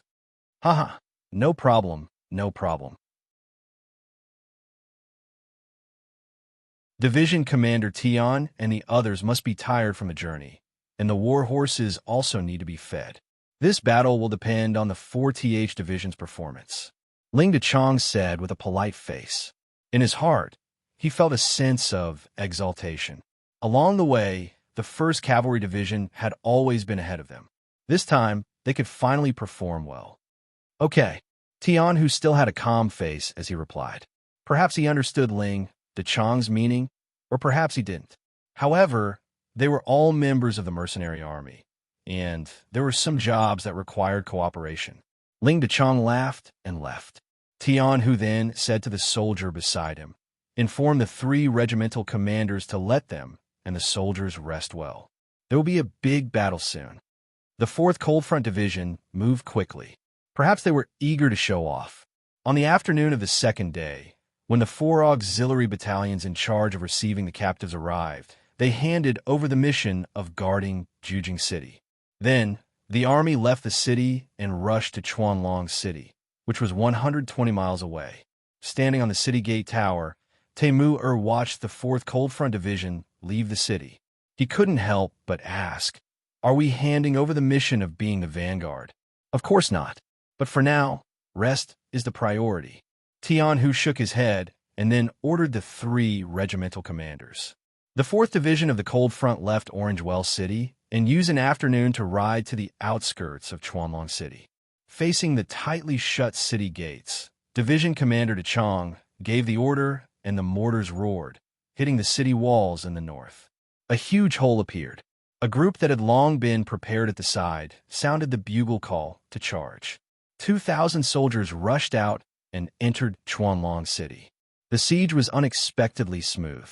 Ling Dechong, who was standing in the middle of the army, put down his binoculars and shook his head. It seems that the enemy has retreated. This is an undefended city. It could be a trap. A trap? Are you saying that the Gold Border dynasty wants to lure us in and then catch us in a jar? He would immediately realize that his analogy was inappropriate. He quickly shut his mouth. It doesn't sound nice, but that should be what it means. Ling Dechong said casually, if that's the case, then we won't enter the city. We'll find a wide area outside the city and wait. Let's see what tricks they have up their sleeves. The 3rd Regiment Commander, Lu Zheng, snorted. Obviously, he looked down on the little tricks that only 3-year-olds would play.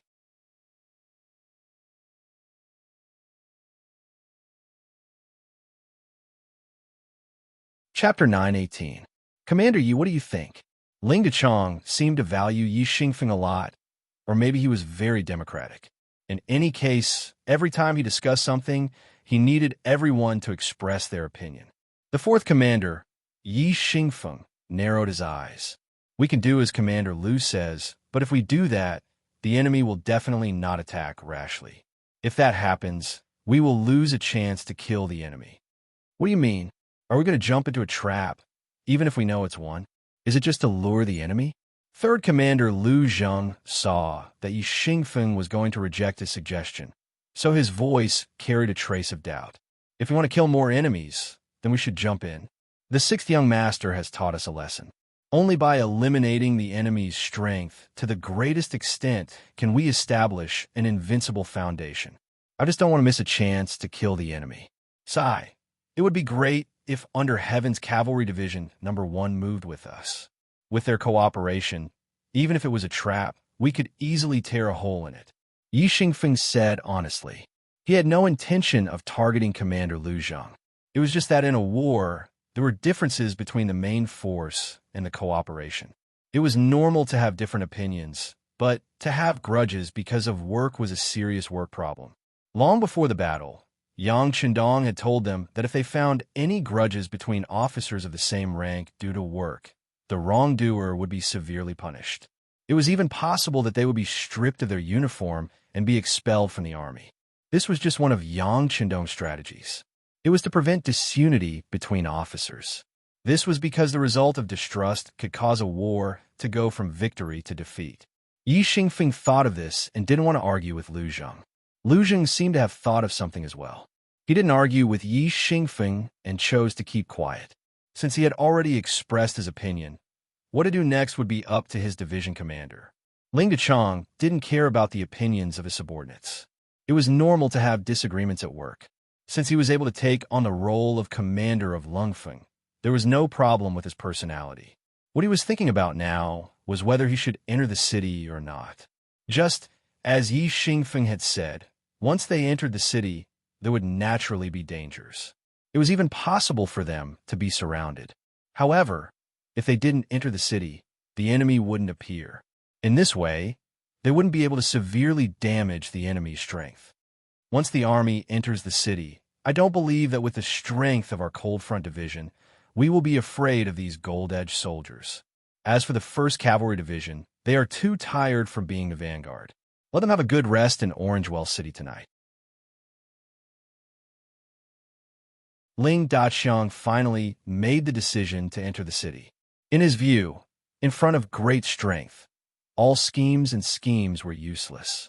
This time, their 4th Division was going to use their military might and fighting strength to tell the enemy that in front of them, all schemes were like clowns jumping on a beam. They would be useless. The division commander gave the order, and the 2nd, 3rd, and 4th regiments, as well as the division battalions, began to enter Chuanlong City. As soon as they entered the city, they immediately occupied 4 city towers, overlooking everything inside and outside the city from a high vantage point. Lung Feng's 4 divisions entered the city. This scene was discovered by the scouts of Jin Bian dynasty in the distance. Then, the news spread. Jin Bian army, who had already retreated from Chuanlong City and reinforcement from Suwing City, arrived one after another. They surrounded Chuanlong City from 4 different directions. As expected, it was a trap. Standing on the city tower, Ling Daqiang saw the 30,000-strong army of the Gold Edge dynasty through his binoculars. He even saw the trebuchets and other siege weapons among the enemy troops. Give the order, the soldiers will guard the 4 city towers in company units. The other soldiers should take the time to rest and wait for dawn to counterattack. Ling Daqiang didn't expect the enemy to surround the city. On the contrary, he became excited because of the enemy's appearance. In his view, this would be a counterattack without any suspense, and the final victory would belong to him.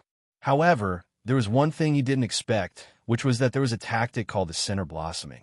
From a moment the warning fireworks were lit on Jujing City, Chuanlong City was ready to abandon the city after receiving the news. This was originally a high-level secret of the Gold Edge dynasty's military. Even the Security Bureau didn't know about it. That was, once the city couldn't be defended, they would abandon it and use the center blossoming to inflict heavy damage on the enemy troops. Then, they would win the war. To put it bluntly, they would give up the city first and wait for the enemy to enter the city. Then, they would set the city on fire at the right time to interfere with the enemy's arrangement in the city. Then, they would work together to eliminate the enemy. And now they were using this method. Taking advantage of the fact that the sky had already darkened by the time the 4 Cold Front Division entered the city, they were unable to carefully investigate the situation within the city. Thus, they were preparing to set Chuanlong City on fire. Of course, the Cold Front Division were not to be trifled with. There was one rule in their training. When they entered a city, the first thing they had to do was to clear all the possible dangers in the city. In fact, they did this, but the direction was a little wrong. They mainly cleared out the mayor's residence in the city. They didn't search the general's residence, the granary, the storehouse, and other important places where the people gathered. After all, there are too many places like this, and it was far from being clear in a short time. Moreover, the Cold Front Division had the 95 style. If someone confronted them face to face, they wouldn't be afraid of anyone or any army. 10 miles north of Chuanlong City, 30,000 Gold Edge dynasty troops were gathered here. The leader was one of the generals of the Gold Edge dynasty, Hamo. He was originally a general sent by the dynasty to guard Suing City. This time, after hearing about the incident in Jujing City, he mobilized 10,000 guards in Suing City.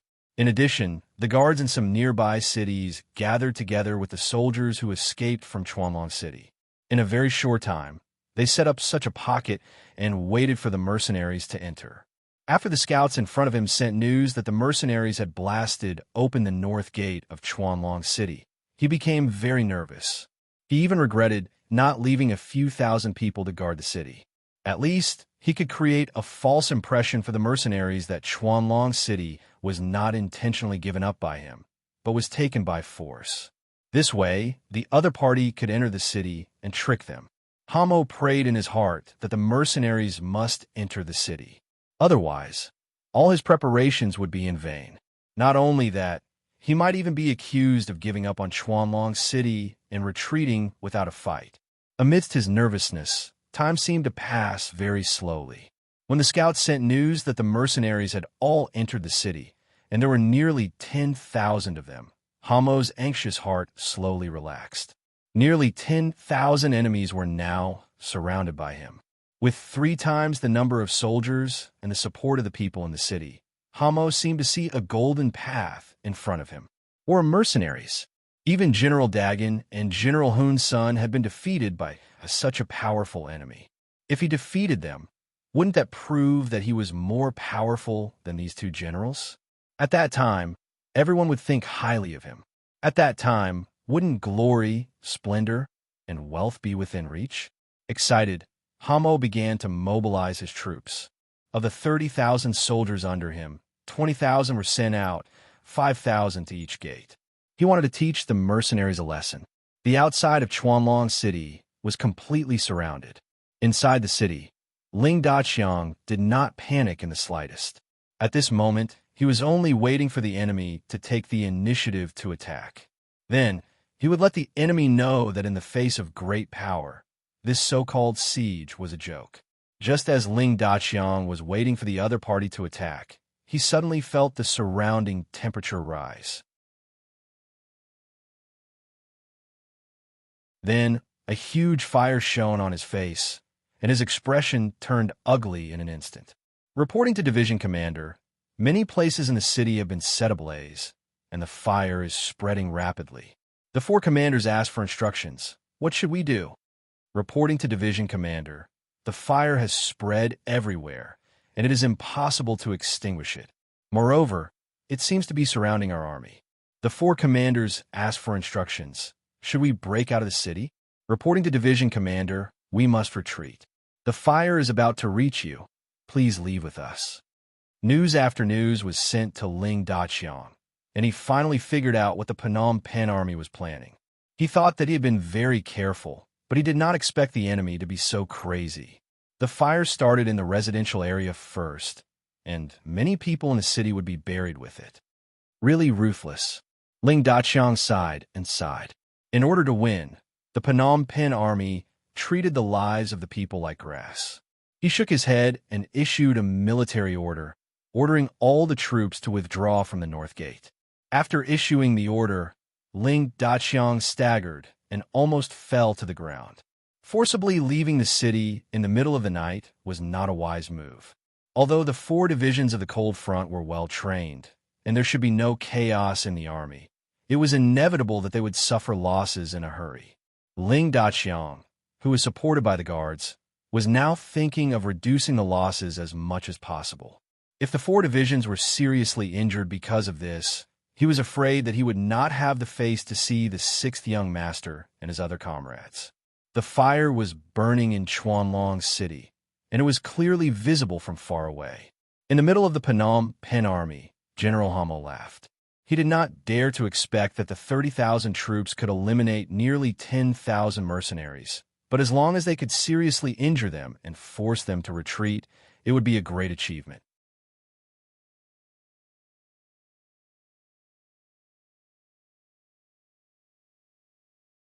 Chapter 919.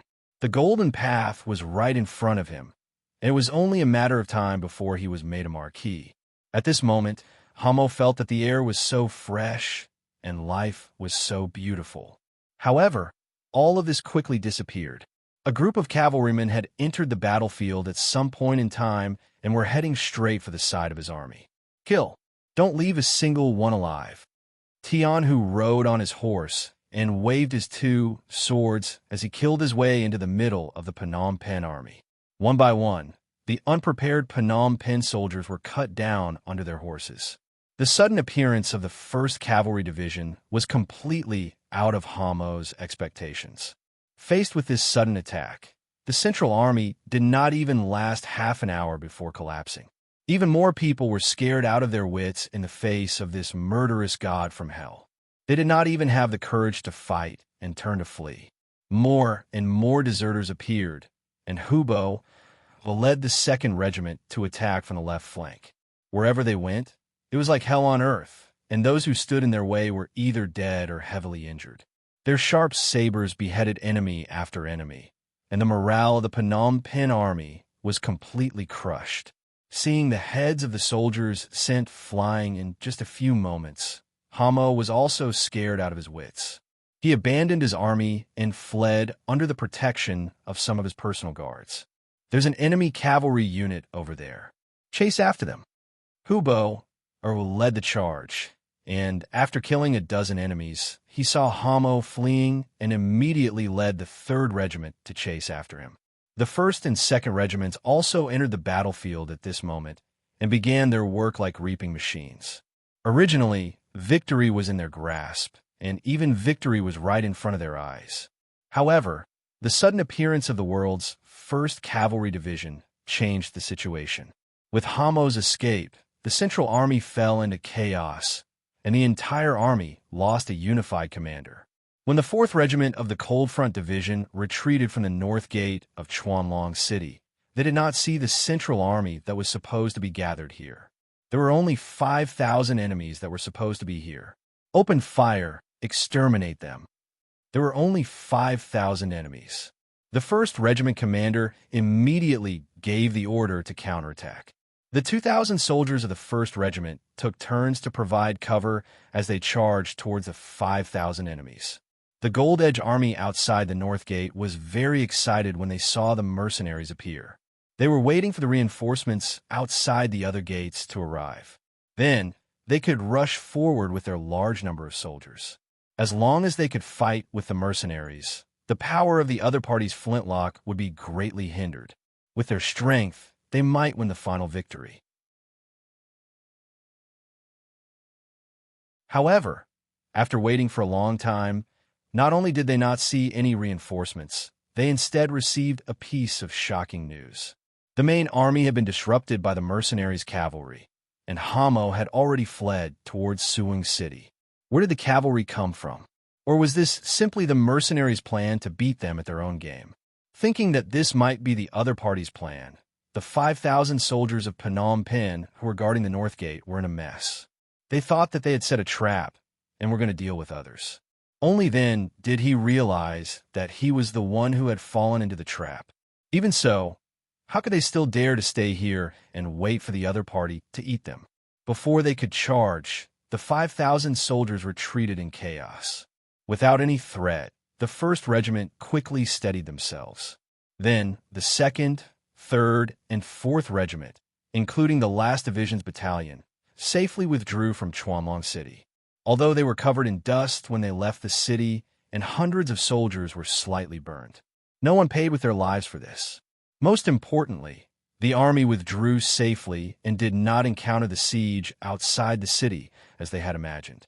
The division commander, De Chong, had a puzzled expression. He did not understand what the Gold Edge Army was doing. Why did they give up this opportunity to seriously injure him? Did they just set a fire to scare him? Investigate. Send out all the scouts. Find out what's going on. A commander who did not understand the situation on the battlefield was not fit for his job. De Chong felt that he was now blind and had lost his wisdom. Reporting, the world's #1 Cavalry Division is calling. A telegram appeared at the right time and gave a brief explanation of the situation on the battlefield. Looking at the telegram sent by Tian Hu, he finally understood the situation outside. Da Qiang let out a sigh of relief. Commander Tian called. They have broken through the middle of the Phnom Penh army and are now chasing the enemy generals. They are ready to kill their way into Suwing City. He asked us to eliminate the remaining enemies here as soon as possible and then asked us to meet in Suwing City. After a brief explanation of the situation, Dechong's face was filled with emotions. He had always thought that he could be faster than the enemy, but now it seemed that the credit would be taken by the enemy. But this time he was not jealous.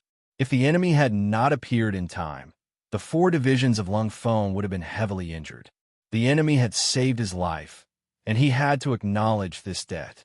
Every regiment quickly eliminate the enemy, gather in 4 hours, and set off for Suwing City. Dechong used his identity as a division commander to point out the direction for the troops. Sporadic gunshots rang out on the battlefield. Hubo was closely following the dozens of cavalry in front of him. After confirming that the enemy was the Gold Edge general and that they were escaping in the direction of Suwing City, he was no longer in a hurry. He had the soldiers follow behind at a distance of 1 li, neither fast nor slow. Every cavalry member of the 1st Cavalry Division had brought 2 groups of war horses with them. They could switch horses at any time to increase their speed to the maximum and also to maintain their peak condition. Hubo intentionally slowed down. After more than 2 hours, Division Commander Tian, who led the main force, to catch up. When he saw that the 3 regiments were only following closely behind and did not launch a quick attack, Tian, whose usually stern face, actually revealed a smile. Not bad, not bad. Commander, who is very considerate.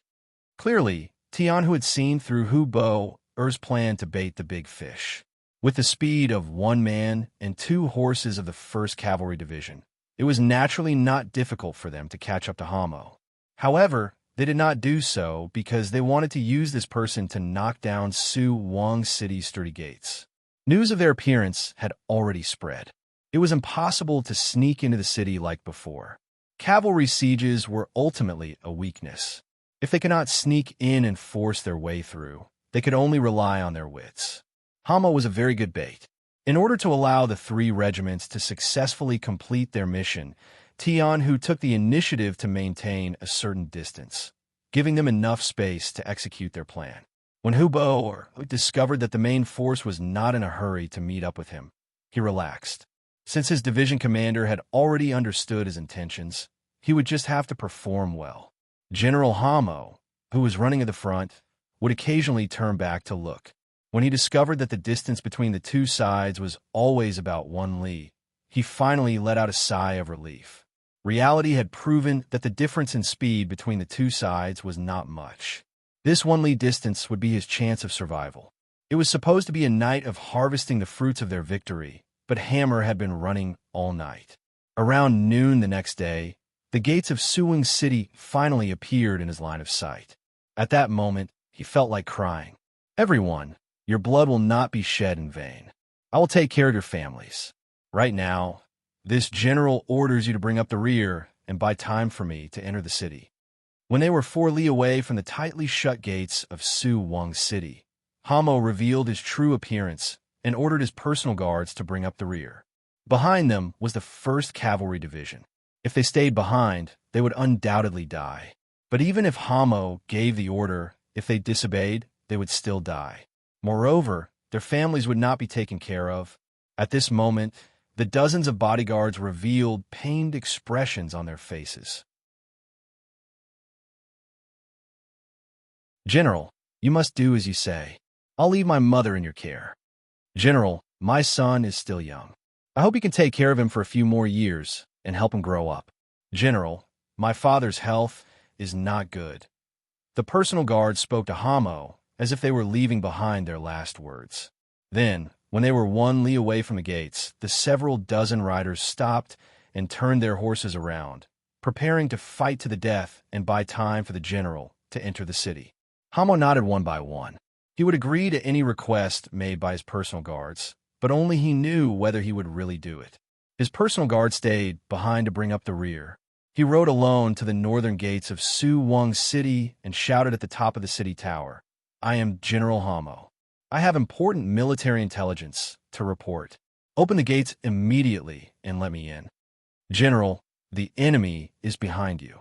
It's too dangerous to open the gates now.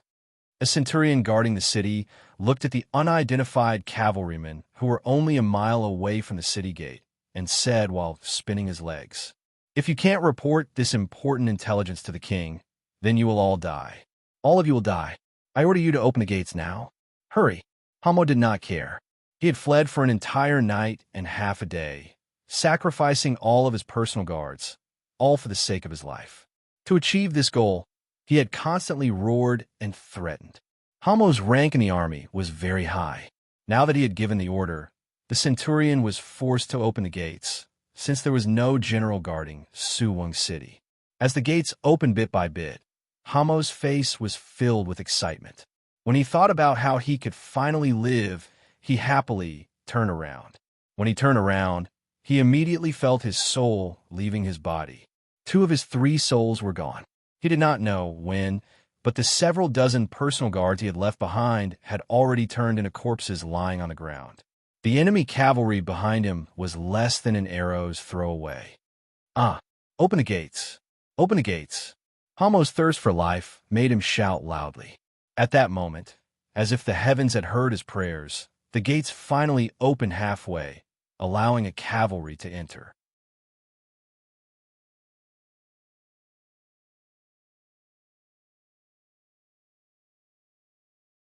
Chapter 9:20.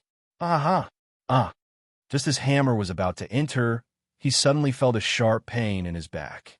When he looked down, he saw a sharp arrow protruding from the left side of his chest. His expression quickly froze, and with a plop, Hammer fell off his horse. It was Hubo who shot the arrow. After severely injuring Hamo with an arrow, he was the first to arrive at the city gate. With a swing of his saber, a gold-rimmed soldier who was about to close the gate was cut down to the ground. The city gate was half opened, giving the remaining cavalrymen an opening to enter. They were like great white sharks that had smelled blood and took the opportunity to enter. "Men, tie this man up." Thinking that he had captured the enemy's general alive, Hubo ordered his men to take him down. Then he and the others pushed the half-open gate open completely. At this moment, Tion Hu arrived with the 1st and 2nd regiments. The army successfully entered the city. The bravery of the cavalry was not something the gilded border soldiers could resist. With the speed of the war horses, the front of the gate was soon littered with corpses. The mercenaries had entered the city. As soon as the news spread, the gilded border soldiers at the other gates fled madly. At this moment, they only wished their parents had given them 2 more legs. The officials of the gilded border dynasty who were in charge of the defense of Suwon City all fled when they heard that the mercenaries had suddenly entered the city. Some even left their families behind, hoping to escape with their lives. No one would have thought that a strategic location like Suwon City, the gateway to the capital of the Gilded Border Dynasty, would be given up just like that. There was not even a decent resistance. As it turned out, the speed of the 1st Cavalry Division's attack exceeded everyone's expectations. Tion Hu entered the city and quickly took over the 4 gates, as well as the granaries and storehouses. They did not act rashly. There were tens of thousands of soldiers and hundreds of thousands of civilians in the city. They only had 6,000 people. If something unexpected happened, the weakness of their forces would be exposed. It might even lead to a strong counterattack. Guard the 4 gates and the important places. Don't worry about the other places. Just let them do whatever they want. The commander gave the order, and the cavalry naturally followed it. As a result, the people in the city were the ones who suffered. When the Phnom Penh troops, who were afraid of death and had just fled to various parts of the city, found that the mercenaries did not launch a large-scale search and massacre, they did not think about how to rush out of the city, but how to burn, kill, and loot during this unregulated time. Everyone had their own selfish desires, and they also had a dark side to them. Usually, because of the strict management, they had to be self-disciplined.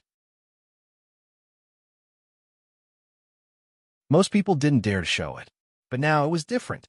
The law that was weighing on their heads had disappeared. They didn't even see a single person in charge. They had become completely free people and could do whatever they wanted. As a result, It was inevitable that the army would loot the civilians. The thugs on the streets would loot the civilians.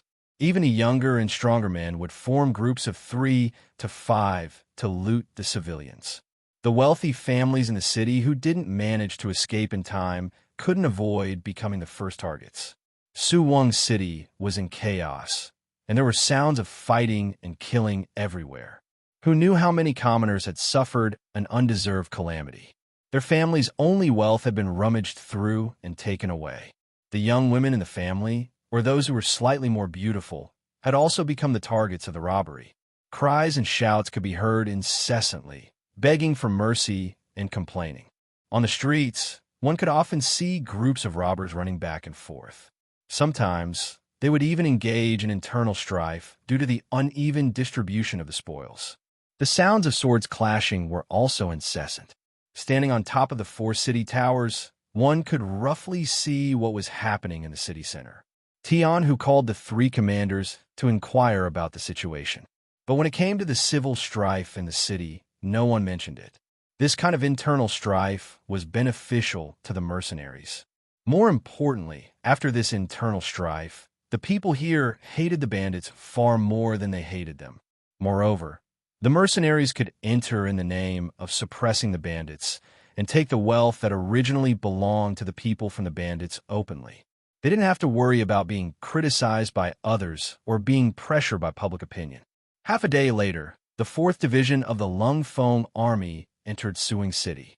A day later, the first batch of 4 battalions of auxiliary soldiers entered the city. 2 days later, Yang Qindong arrived in Suwon City under the protection of 1,000 guards. Along with him were 10 battalions of auxiliary soldiers and 5,000 Lao army soldiers. Their strength continued to grow. After 4 days of looting, Suwon City was in chaos. On the streets, there were women and old people who had been killed, as well as men who had killed each other. The doors of some houses were wide open, indicating that they had experienced an inhumane robbery and that their houses had nothing on them.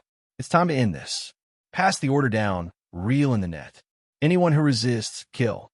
Yang Qindong stood on top of the southern city tower, looking at the burning Suwon City, and said with a hint of anger. This scene was not out of Yang Qindong's expectations. Perhaps this was part of human nature. Before the war, Yang Qindong had thought of all sorts of possibilities. He even thought that after this battle, the Kim Bian dynasty would suffer heavy losses. But this was war, a game where either you die or I live. There was a saying that mercy to the enemy was cruelty to oneself. Since Yang Qindong already knew about the story of the farmer and the snake, he would not let it happen again. Otherwise, in the near future, the ones who would die would be the Han people. As the saying goes, if I don't go to hell, who will? For the sake of the Han people, for the sake of dignity, for the sake of the future generations, some sacrifices were necessary. It was like a person eating a bun. Not only could he eat meat, but he could also eat noodles. War was the same. The army of the enemy forces must be destroyed, and the people of the enemy forces must also be affected. This was inevitable. I hope the world can be peaceful in the future. After today's battle, Yang Qindong didn't dare to hope that there would be no more wars in this world, but at the very least, it could last for a few more years. It could give the people more time to live in peace and a better environment. It could also let them know that life was actually very beautiful. Send a message to Yang and ask him to persuade the Kim Bian royal family to surrender. If there is no news after 2 days, we will launch a new round of attacks. The attack was so smooth, especially the excellent performance of the 1st Cavalry Division, which was somewhat beyond Yang Qindong's expectations. Now it was time to force the other party to surrender. Kim Bian City, the capital of the Kim Bian dynasty. The news of the mercenary army's invasion and the capture of Jiba, Orangewell, Chuanlong, and Suwon City spread throughout Kim Bian City. For a time, the people were in a panic, and the social order began to be chaotic. More than a year ago, the Kim Bian dynasty had experienced such a war. But fortunately, the foundation was good. Although some aspects of work had not been fully restored after the war, at least the lives of the people were still guaranteed. And this time, The scale of the army was obviously larger than the previous one. The experienced merchants in the city immediately began to hoard goods. For a time, the price of rice in Kim Bien had become so expensive that the people at the bottom had no food to eat. Even the ordinary people were facing the possibility of starvation at any time. The regime of the Kim Bien dynasty was still there, so it was naturally impossible for there to be civil strife like in Suing City. However, there was already chaos on the streets. For this reason, the city guard were dispatched twice to arrest some people. But this was just a temporary solution. When the people had no food to eat, even if they knew that they would be beheaded, they would still rebel. In the palace, King Boromir was sitting high, discussing countermeasures with his ministers. Compared to usual, Boromir's face was obviously anxious at this moment. This time, the mercenaries had gone to war without declaring war. Not only did it violate the rules, but it also caught him off guard. Based on the battle reports, the mercenaries had sent out very elite troops. It was not like the intelligence report said that they used the local army like Laos. What are you doing? What are you doing? Drag them out and behead them in public. As soon as the meeting began, Boromir did not hide the anger in his heart. The first person to be executed was the official in charge of the intelligence department. Because he did not give a warning in time, he became the first high-ranking official to be beheaded. Cries for help and cries of injustice echoed in the hall. The official in charge of the intelligence department had already been dragged out. Not long after, there were no more cries. It was obvious that he was dead. For a moment, many of the ministers' faces were very ugly. The king was really angry. At this moment, if he said something wrong, it was very likely that he would bring about an unexpected disaster. Boromir's emotions didn't ease up even after killing the soldiers. His eyes flickered as he looked at the ministers and said in a hoarse voice, "Nearly 100,000 soldiers were completely defeated in just a few days. Most of them were killed or captured, and the cities were lost one after another. Who can answer me? Why is this so? Also, what do you mean by the city's impregnable defense? Who can explain?" In the face of the king's anger, many of the ministers lowered their heads. Everyone knew the strength of the Phnom Penh army. It was not a problem to frighten the ordinary people. However, it was not on the same level as the elite mercenaries. Not to mention, the mercenaries had launched a surprise attack. They were not prepared at all. It was normal for such an outcome to happen. What they were thinking about now was what the mercenaries were after this time. Should it be the same deterrence as last time? Or should it be more beneficial? Or did they really want to annex the entire Phnom Penh dynasty, just like how they had annexed the Jiaoji and Lonsang kingdoms?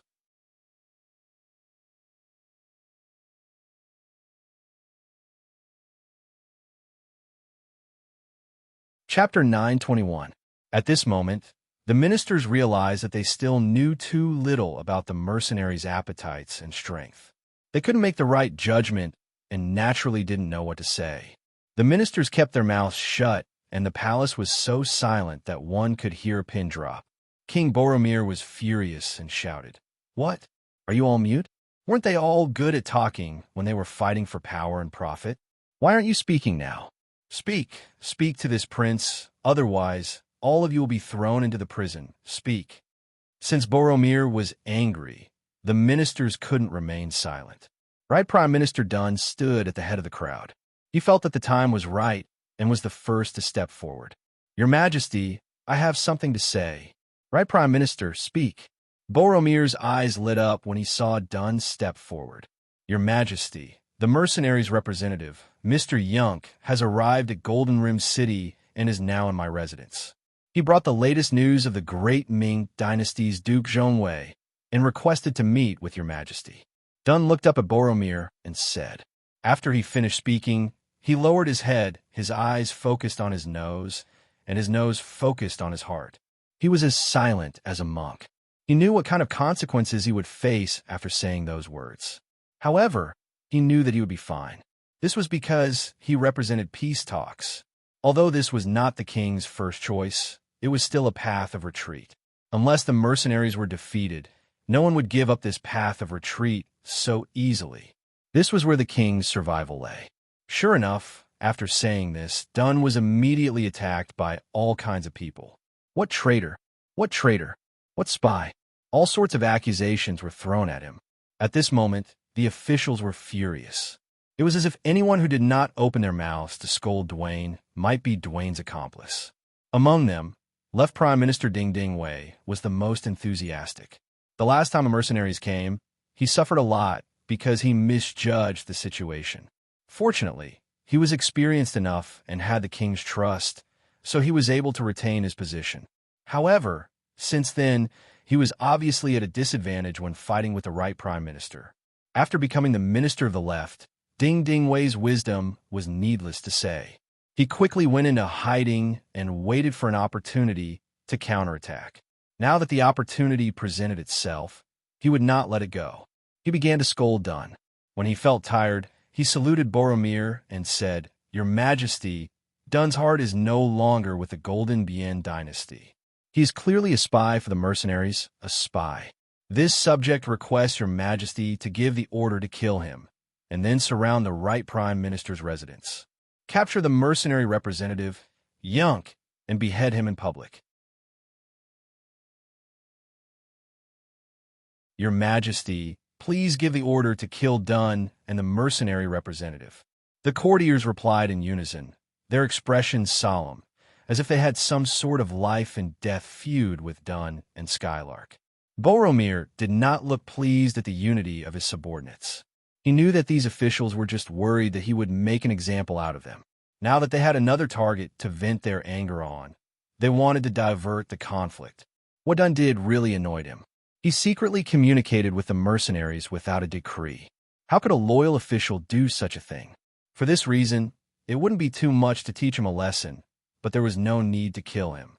According to the reports from the front lines, the mercenaries had occupied Su Wong City for several days and had no intention of attacking. He could use this opportunity to mobilize his troops, but if he killed the other party's messenger, it would be forcing the mercenaries to be ruthless, which would be equivalent to slapping himself in the face, and he would not do such a thing. It was precisely because Dun had grasped the king's mentality that he was able to say these things without fear. Now that the courtiers had shouted their request, they only needed to wait for Boromir's answer. At this moment, Dun raised his head and looked at their high and mighty king. "Well, why don't we kill the messenger when two countries are at war? Everyone wants me to kill the messenger. Isn't that making this king unjust? Men, go to the right prime minister's residence and bring the messenger of the mercenaries here." Boromir finally made his decision and pretended to reprimand his subordinates. Many of the courtiers immediately shut their mouths. They had no intention of going against the right prime minister, but the situation was like this. If they did not stand up, it would be easy for them to be punished. They were just following the crowd and shouting their slogans. As for the final decision, it was up to His Majesty to make. Now that the decision was made, many courtiers wisely shut their mouths. Only the left prime minister, Ding Ding Wei, continued to shout, "Your Majesty, we can meet the messenger, but Dun is indeed suspected of being in cahoots with foreign countries. He must be severely punished. Otherwise, if everyone follows suit, wouldn't the country be in chaos?" "All right, left prime minister, this king understands everything. Let's talk about it after we meet the messenger." Boromir interrupted Ding Ding Wei's request. He really wanted to figure out the purpose of this mercenary group, and before he had an answer, he wouldn't act rashly. The hall became quiet again. After about half an hour, the sound of footsteps finally came from outside the hall. The king's guards appeared, and behind them was a middle-aged man in Han Chinese clothes. His face was calm, and his eyes were spirited. He walked forward step by step and stood between the two rows of officials. "Courtier Yunk greets your Majesty and sends his greetings. You don't have to be so courteous." Boromir suppressed his anger and appeared very calm. After all, he was the king of a country. He could not lose his composure so easily. "Thank you, your Majesty." Skylark, who had no intention of greeting Boromir, immediately raised her head and smiled at Boromir. At this moment, Boromir also looked at the other party's face. After 2 breaths of time, Boromir was the first to feel uncomfortable. He gently tilted his head to the side and said, "This time, the Duke of Loyalty didn't even give a greeting before dispatching his troops. He killed 100,000 soldiers and nearly 1,000,000 civilians. He robbed my city and plundered my wealth. This kind of bandit behavior is shameful. Does the envoy have any explanation for this?" "Your Majesty is wrong. The Duke of Loyalty sent his troops to the south because you tore up the friendly trade agreement. You stationed your troops at the border and blocked the trade route. We were only passive and took the initiative to strike first." Yunk was already prepared for this, so he did not hesitate to answer. "Passive and took the initiative to strike first? Haha, what a joke." Boromir looked up to the sky and laughed to express the anger in his heart. This was simply unreasonable, but he also knew that he was now the weaker party, and there was no point in continuing to argue. In Suwing City, 300 miles away from Golden Rim City, the mercenaries might be ready to go. Now was not the time to reason, but to find out what the other party's purpose was. Soon after, Boromir stopped laughing. When he looked at Skylark, he regained his composure. "Emissary, why don't you tell me what your Duke of Loyalty wants?" "Okay," Yunk replied. He then raised his head and said in an incomparably serious tone, "The Duke of Loyalty said that the Golden Rim dynasty has gone back on its words and there is no need for it to exist. Now, the only way out is to surrender. The Duke of Loyalty can guarantee everyone's safety. He can even protect part of everyone's personal wealth." "Shut up, bastard." Left Prime Minister Ding Dingwei finally couldn't help but reprimand him. He raised his right hand and pointed at Yunk, saying, "Your Duke of Loyalty wants to annex my Golden Rim dynasty. He needs to have the strength and appetite to do so." "Ha! You must be the left Prime Minister. You will soon know if the Duke of Loyalty has such an appetite. Look at your 100,000 troops and several major cities. Didn't you lose them in just a few days? How many of such troops and major cities do you have? How many times can you withstand the attacks of the mercenaries? By the way, there is one thing I forgot to tell everyone. The Duke of Loyalty has already given an order. He will give you 2 days to surrender. Otherwise, you will know what it means to be under the pressure of a large army and what it means to be in despair." "Shut up." Seeing Yunk boasting so shamelessly at this time, Ding Dingwei roared angrily. He then turned to Boromir and said, "Your Majesty, this person was disrespectful to you in the hall. I would like to ask you to punish him for disrespect and behead him in public." Ding Dingwei wanted to kill Yun Kei, but the person who was about to be killed had a calm expression on his face. It was as if he did not hear those words. His face was still incomparably calm, as if what they were talking about had nothing to do with him. Skylark's calm demeanor made Boromir gnash his teeth in anger. However, he knew that Skylark couldn't die just yet. Just as Right Prime Minister Du In had thought, this would be a way out for him. Unless he could gain the upper hand, he couldn't casually kill the messenger sent by the Duke of Loyalty. That would create a life and death feud. On the contrary, not only could he not kill Yunk, but he also had to protect him. At least before the overall situation was settled, nothing could happen to this person. The Right Prime Minister is suspected of colluding with a foreign country. However, due to insufficient evidence, he is now relieved of all his duties. Go home and wait for orders. Messenger, please stay in the mansion with the Right Prime Minister. This king will consider your request. Sure enough, there was no killing, only house arrest. This result was within the expectations of many people. Right Minister Dunn and Emissary Yunk were already prepared. When they heard this decree, they didn't argue or refute it. Instead, they cupped their fists and the two of them walked down the hall.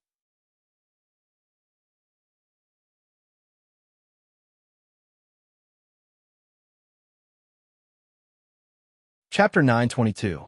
When they left the hall, Minister Ding Dingwei's voice was still echoing. "Your Majesty, you can't let them go."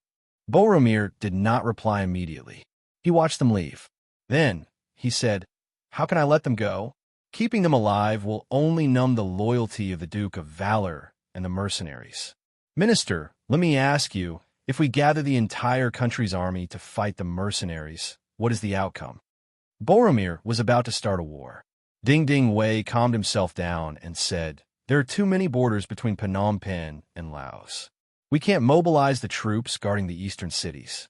Otherwise, if the mercenaries attack from there, the consequences will be unimaginable. In this way, the only army that can be mobilized is the 200,000 soldiers near the royal city. However, according to the information we received, the mercenaries only have a few tens of thousands of people, and the elite strength is less than 20,000. With 200,000 against 20,000, even if it's a battle of attrition, we can still exhaust them to death." Good. King Boromir was waiting for this. It was almost impossible for him to surrender. At least, he would not surrender before the battle was over. Ding Ding Wei was also a little excited. What he needed to do now was to encourage the king. Otherwise, if the king of a country was about to admit defeat, what would the people below be able to do? "Your Majesty, we can put in 200,000 soldiers on the battlefield. As long as we can stop the enemy's attack, Siam and Ava will not sit back and do nothing. When their reinforcements arrive, it will be time for us to counterattack with all our might. If it's possible, the capital can start conscripting soldiers right now and mobilize the entire country. We have more than 4 million citizens, so it's possible for us to gather an army of a few 100,000. As long as Your Majesty opens the national treasury, as long as there is money, it will be easy." Ding Ding Wei, who was getting more and more excited, seemed to have thought of something and continued. "Your Majesty, our intelligence department reported that in Dragon River City, a fire burned and burned hundreds of thousands of our citizens, causing the entire Dragon River City to be plunged into misery and suffering.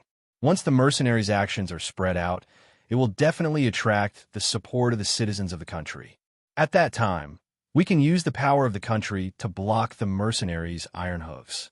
Victory will eventually belong to us." Good. We will do as you say. However, we need to be careful about the recruitment of new soldiers. After all, the war is imminent. Even if these people join the army, they will not be able to form an effective fighting force in a short time. How about this? Let the officials and merchants in the capital take out some money and try to recruit some new soldiers. We will decide after we see how the situation goes. Boromir agreed to all of Ding Ding Wei's requests. He even gave him the command of the army. However, he had a different opinion on the recruitment of new soldiers. Saying that the new recruits were weak was just an excuse. In the end, Boromir did not want to use the money in the national treasury. From this, it could be seen that as the king, he did not have high hopes for this battle. No matter how dangerous the situation was, as long as he had money, he would have a chance to rise again. Left Prime Minister Ding Ding Wei naturally saw through this point, but he did not raise any doubts about this matter. Rice had to be eaten one bite at a time. First, they had to decide on the idea of going to war. As for the matter of recruiting new soldiers, it was inevitable. As long as there was hope for victory, presumably the king would make the right choice. The court session came to an end. Ding Ding Wei was given power, and the army and local affairs were handed over to him. Orders were given out as the armies gathered and surrounded Suwong City from the vicinity of the royal capital. At some point, a rumor had spread in the city that the mercenaries were extremely cruel and had burned down Chuanlong City. The hundreds of thousands of people in the city had either died or been injured. The tens of thousands of gold-edged soldiers in the city had also suffered heavy losses. Commander Hamo had died heroically while protecting the civilians as they retreated. Once this news came out, it immediately aroused the hatred of many people. Many people began to look for ways to serve the country and resist the enemy. It was at this time that the officials and merchants of the royal capital began to donate money and goods. The leader was Ding Ding Wei. In order to raise more money and goods, he had sold an ancestral property in the royal capital. With him taking the lead, the other ministers and the merchants who were inextricably linked to them had no choice but to cough up some blood. Naturally, there was no lack of people who were stingy, but soon, some people were arrested and imprisoned for various crimes. This was Ding Ding Wei's counterattack. He wanted to make an example out of them. And with such examples, the officials and merchants became more proactive in donating money and goods. Gold Edge City was making preparation for the counterattack under Ding Ding Wei's command. But no matter how hard they tried, 2 days of preparation was far from enough in the face of a war. For this matter, Ding Ding Wei went to the palace, hoping to have more time to prepare. King Boromir immediately agreed, and then sent someone to Dun's house to inform Skylark that they were considering and studying the issue of whether to surrender the mercenaries or not. But it was impossible to reach a consensus in a short time, so they needed more time to prepare. He also hoped that Skylark could inform the Duke of Loyalty to suspend all military operations. Okay, I got it. Skylark's face was calm, not showing the slightest excitement when the other party said that they were considering the issue of surrender. After the messenger left, Dun looked at Skylark nervously. Mr. Yin, you don't really think that my king will surrender to your mercenaries, do you? Why not? Skylark sat back on the chair and gently sipped the hot tea with a faint smile on his face.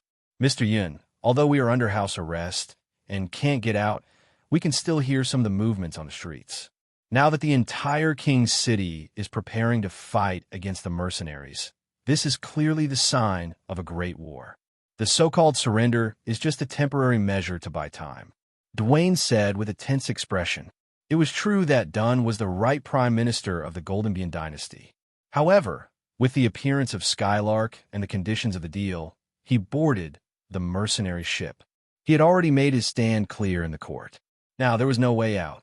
Next, unless the Gold Edge dynasty was really destroyed, otherwise, no matter where he lived in the future, he might face the possibility of revenge at any time.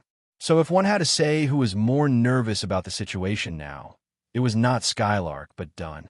Skylark saw that Dun was so anxious, but his smile did not diminish. Sir Du's words are indeed for the sake of the mercenaries.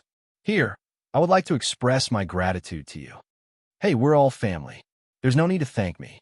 Dun's face showed a pretentious expression, but in his heart, these words were very effective.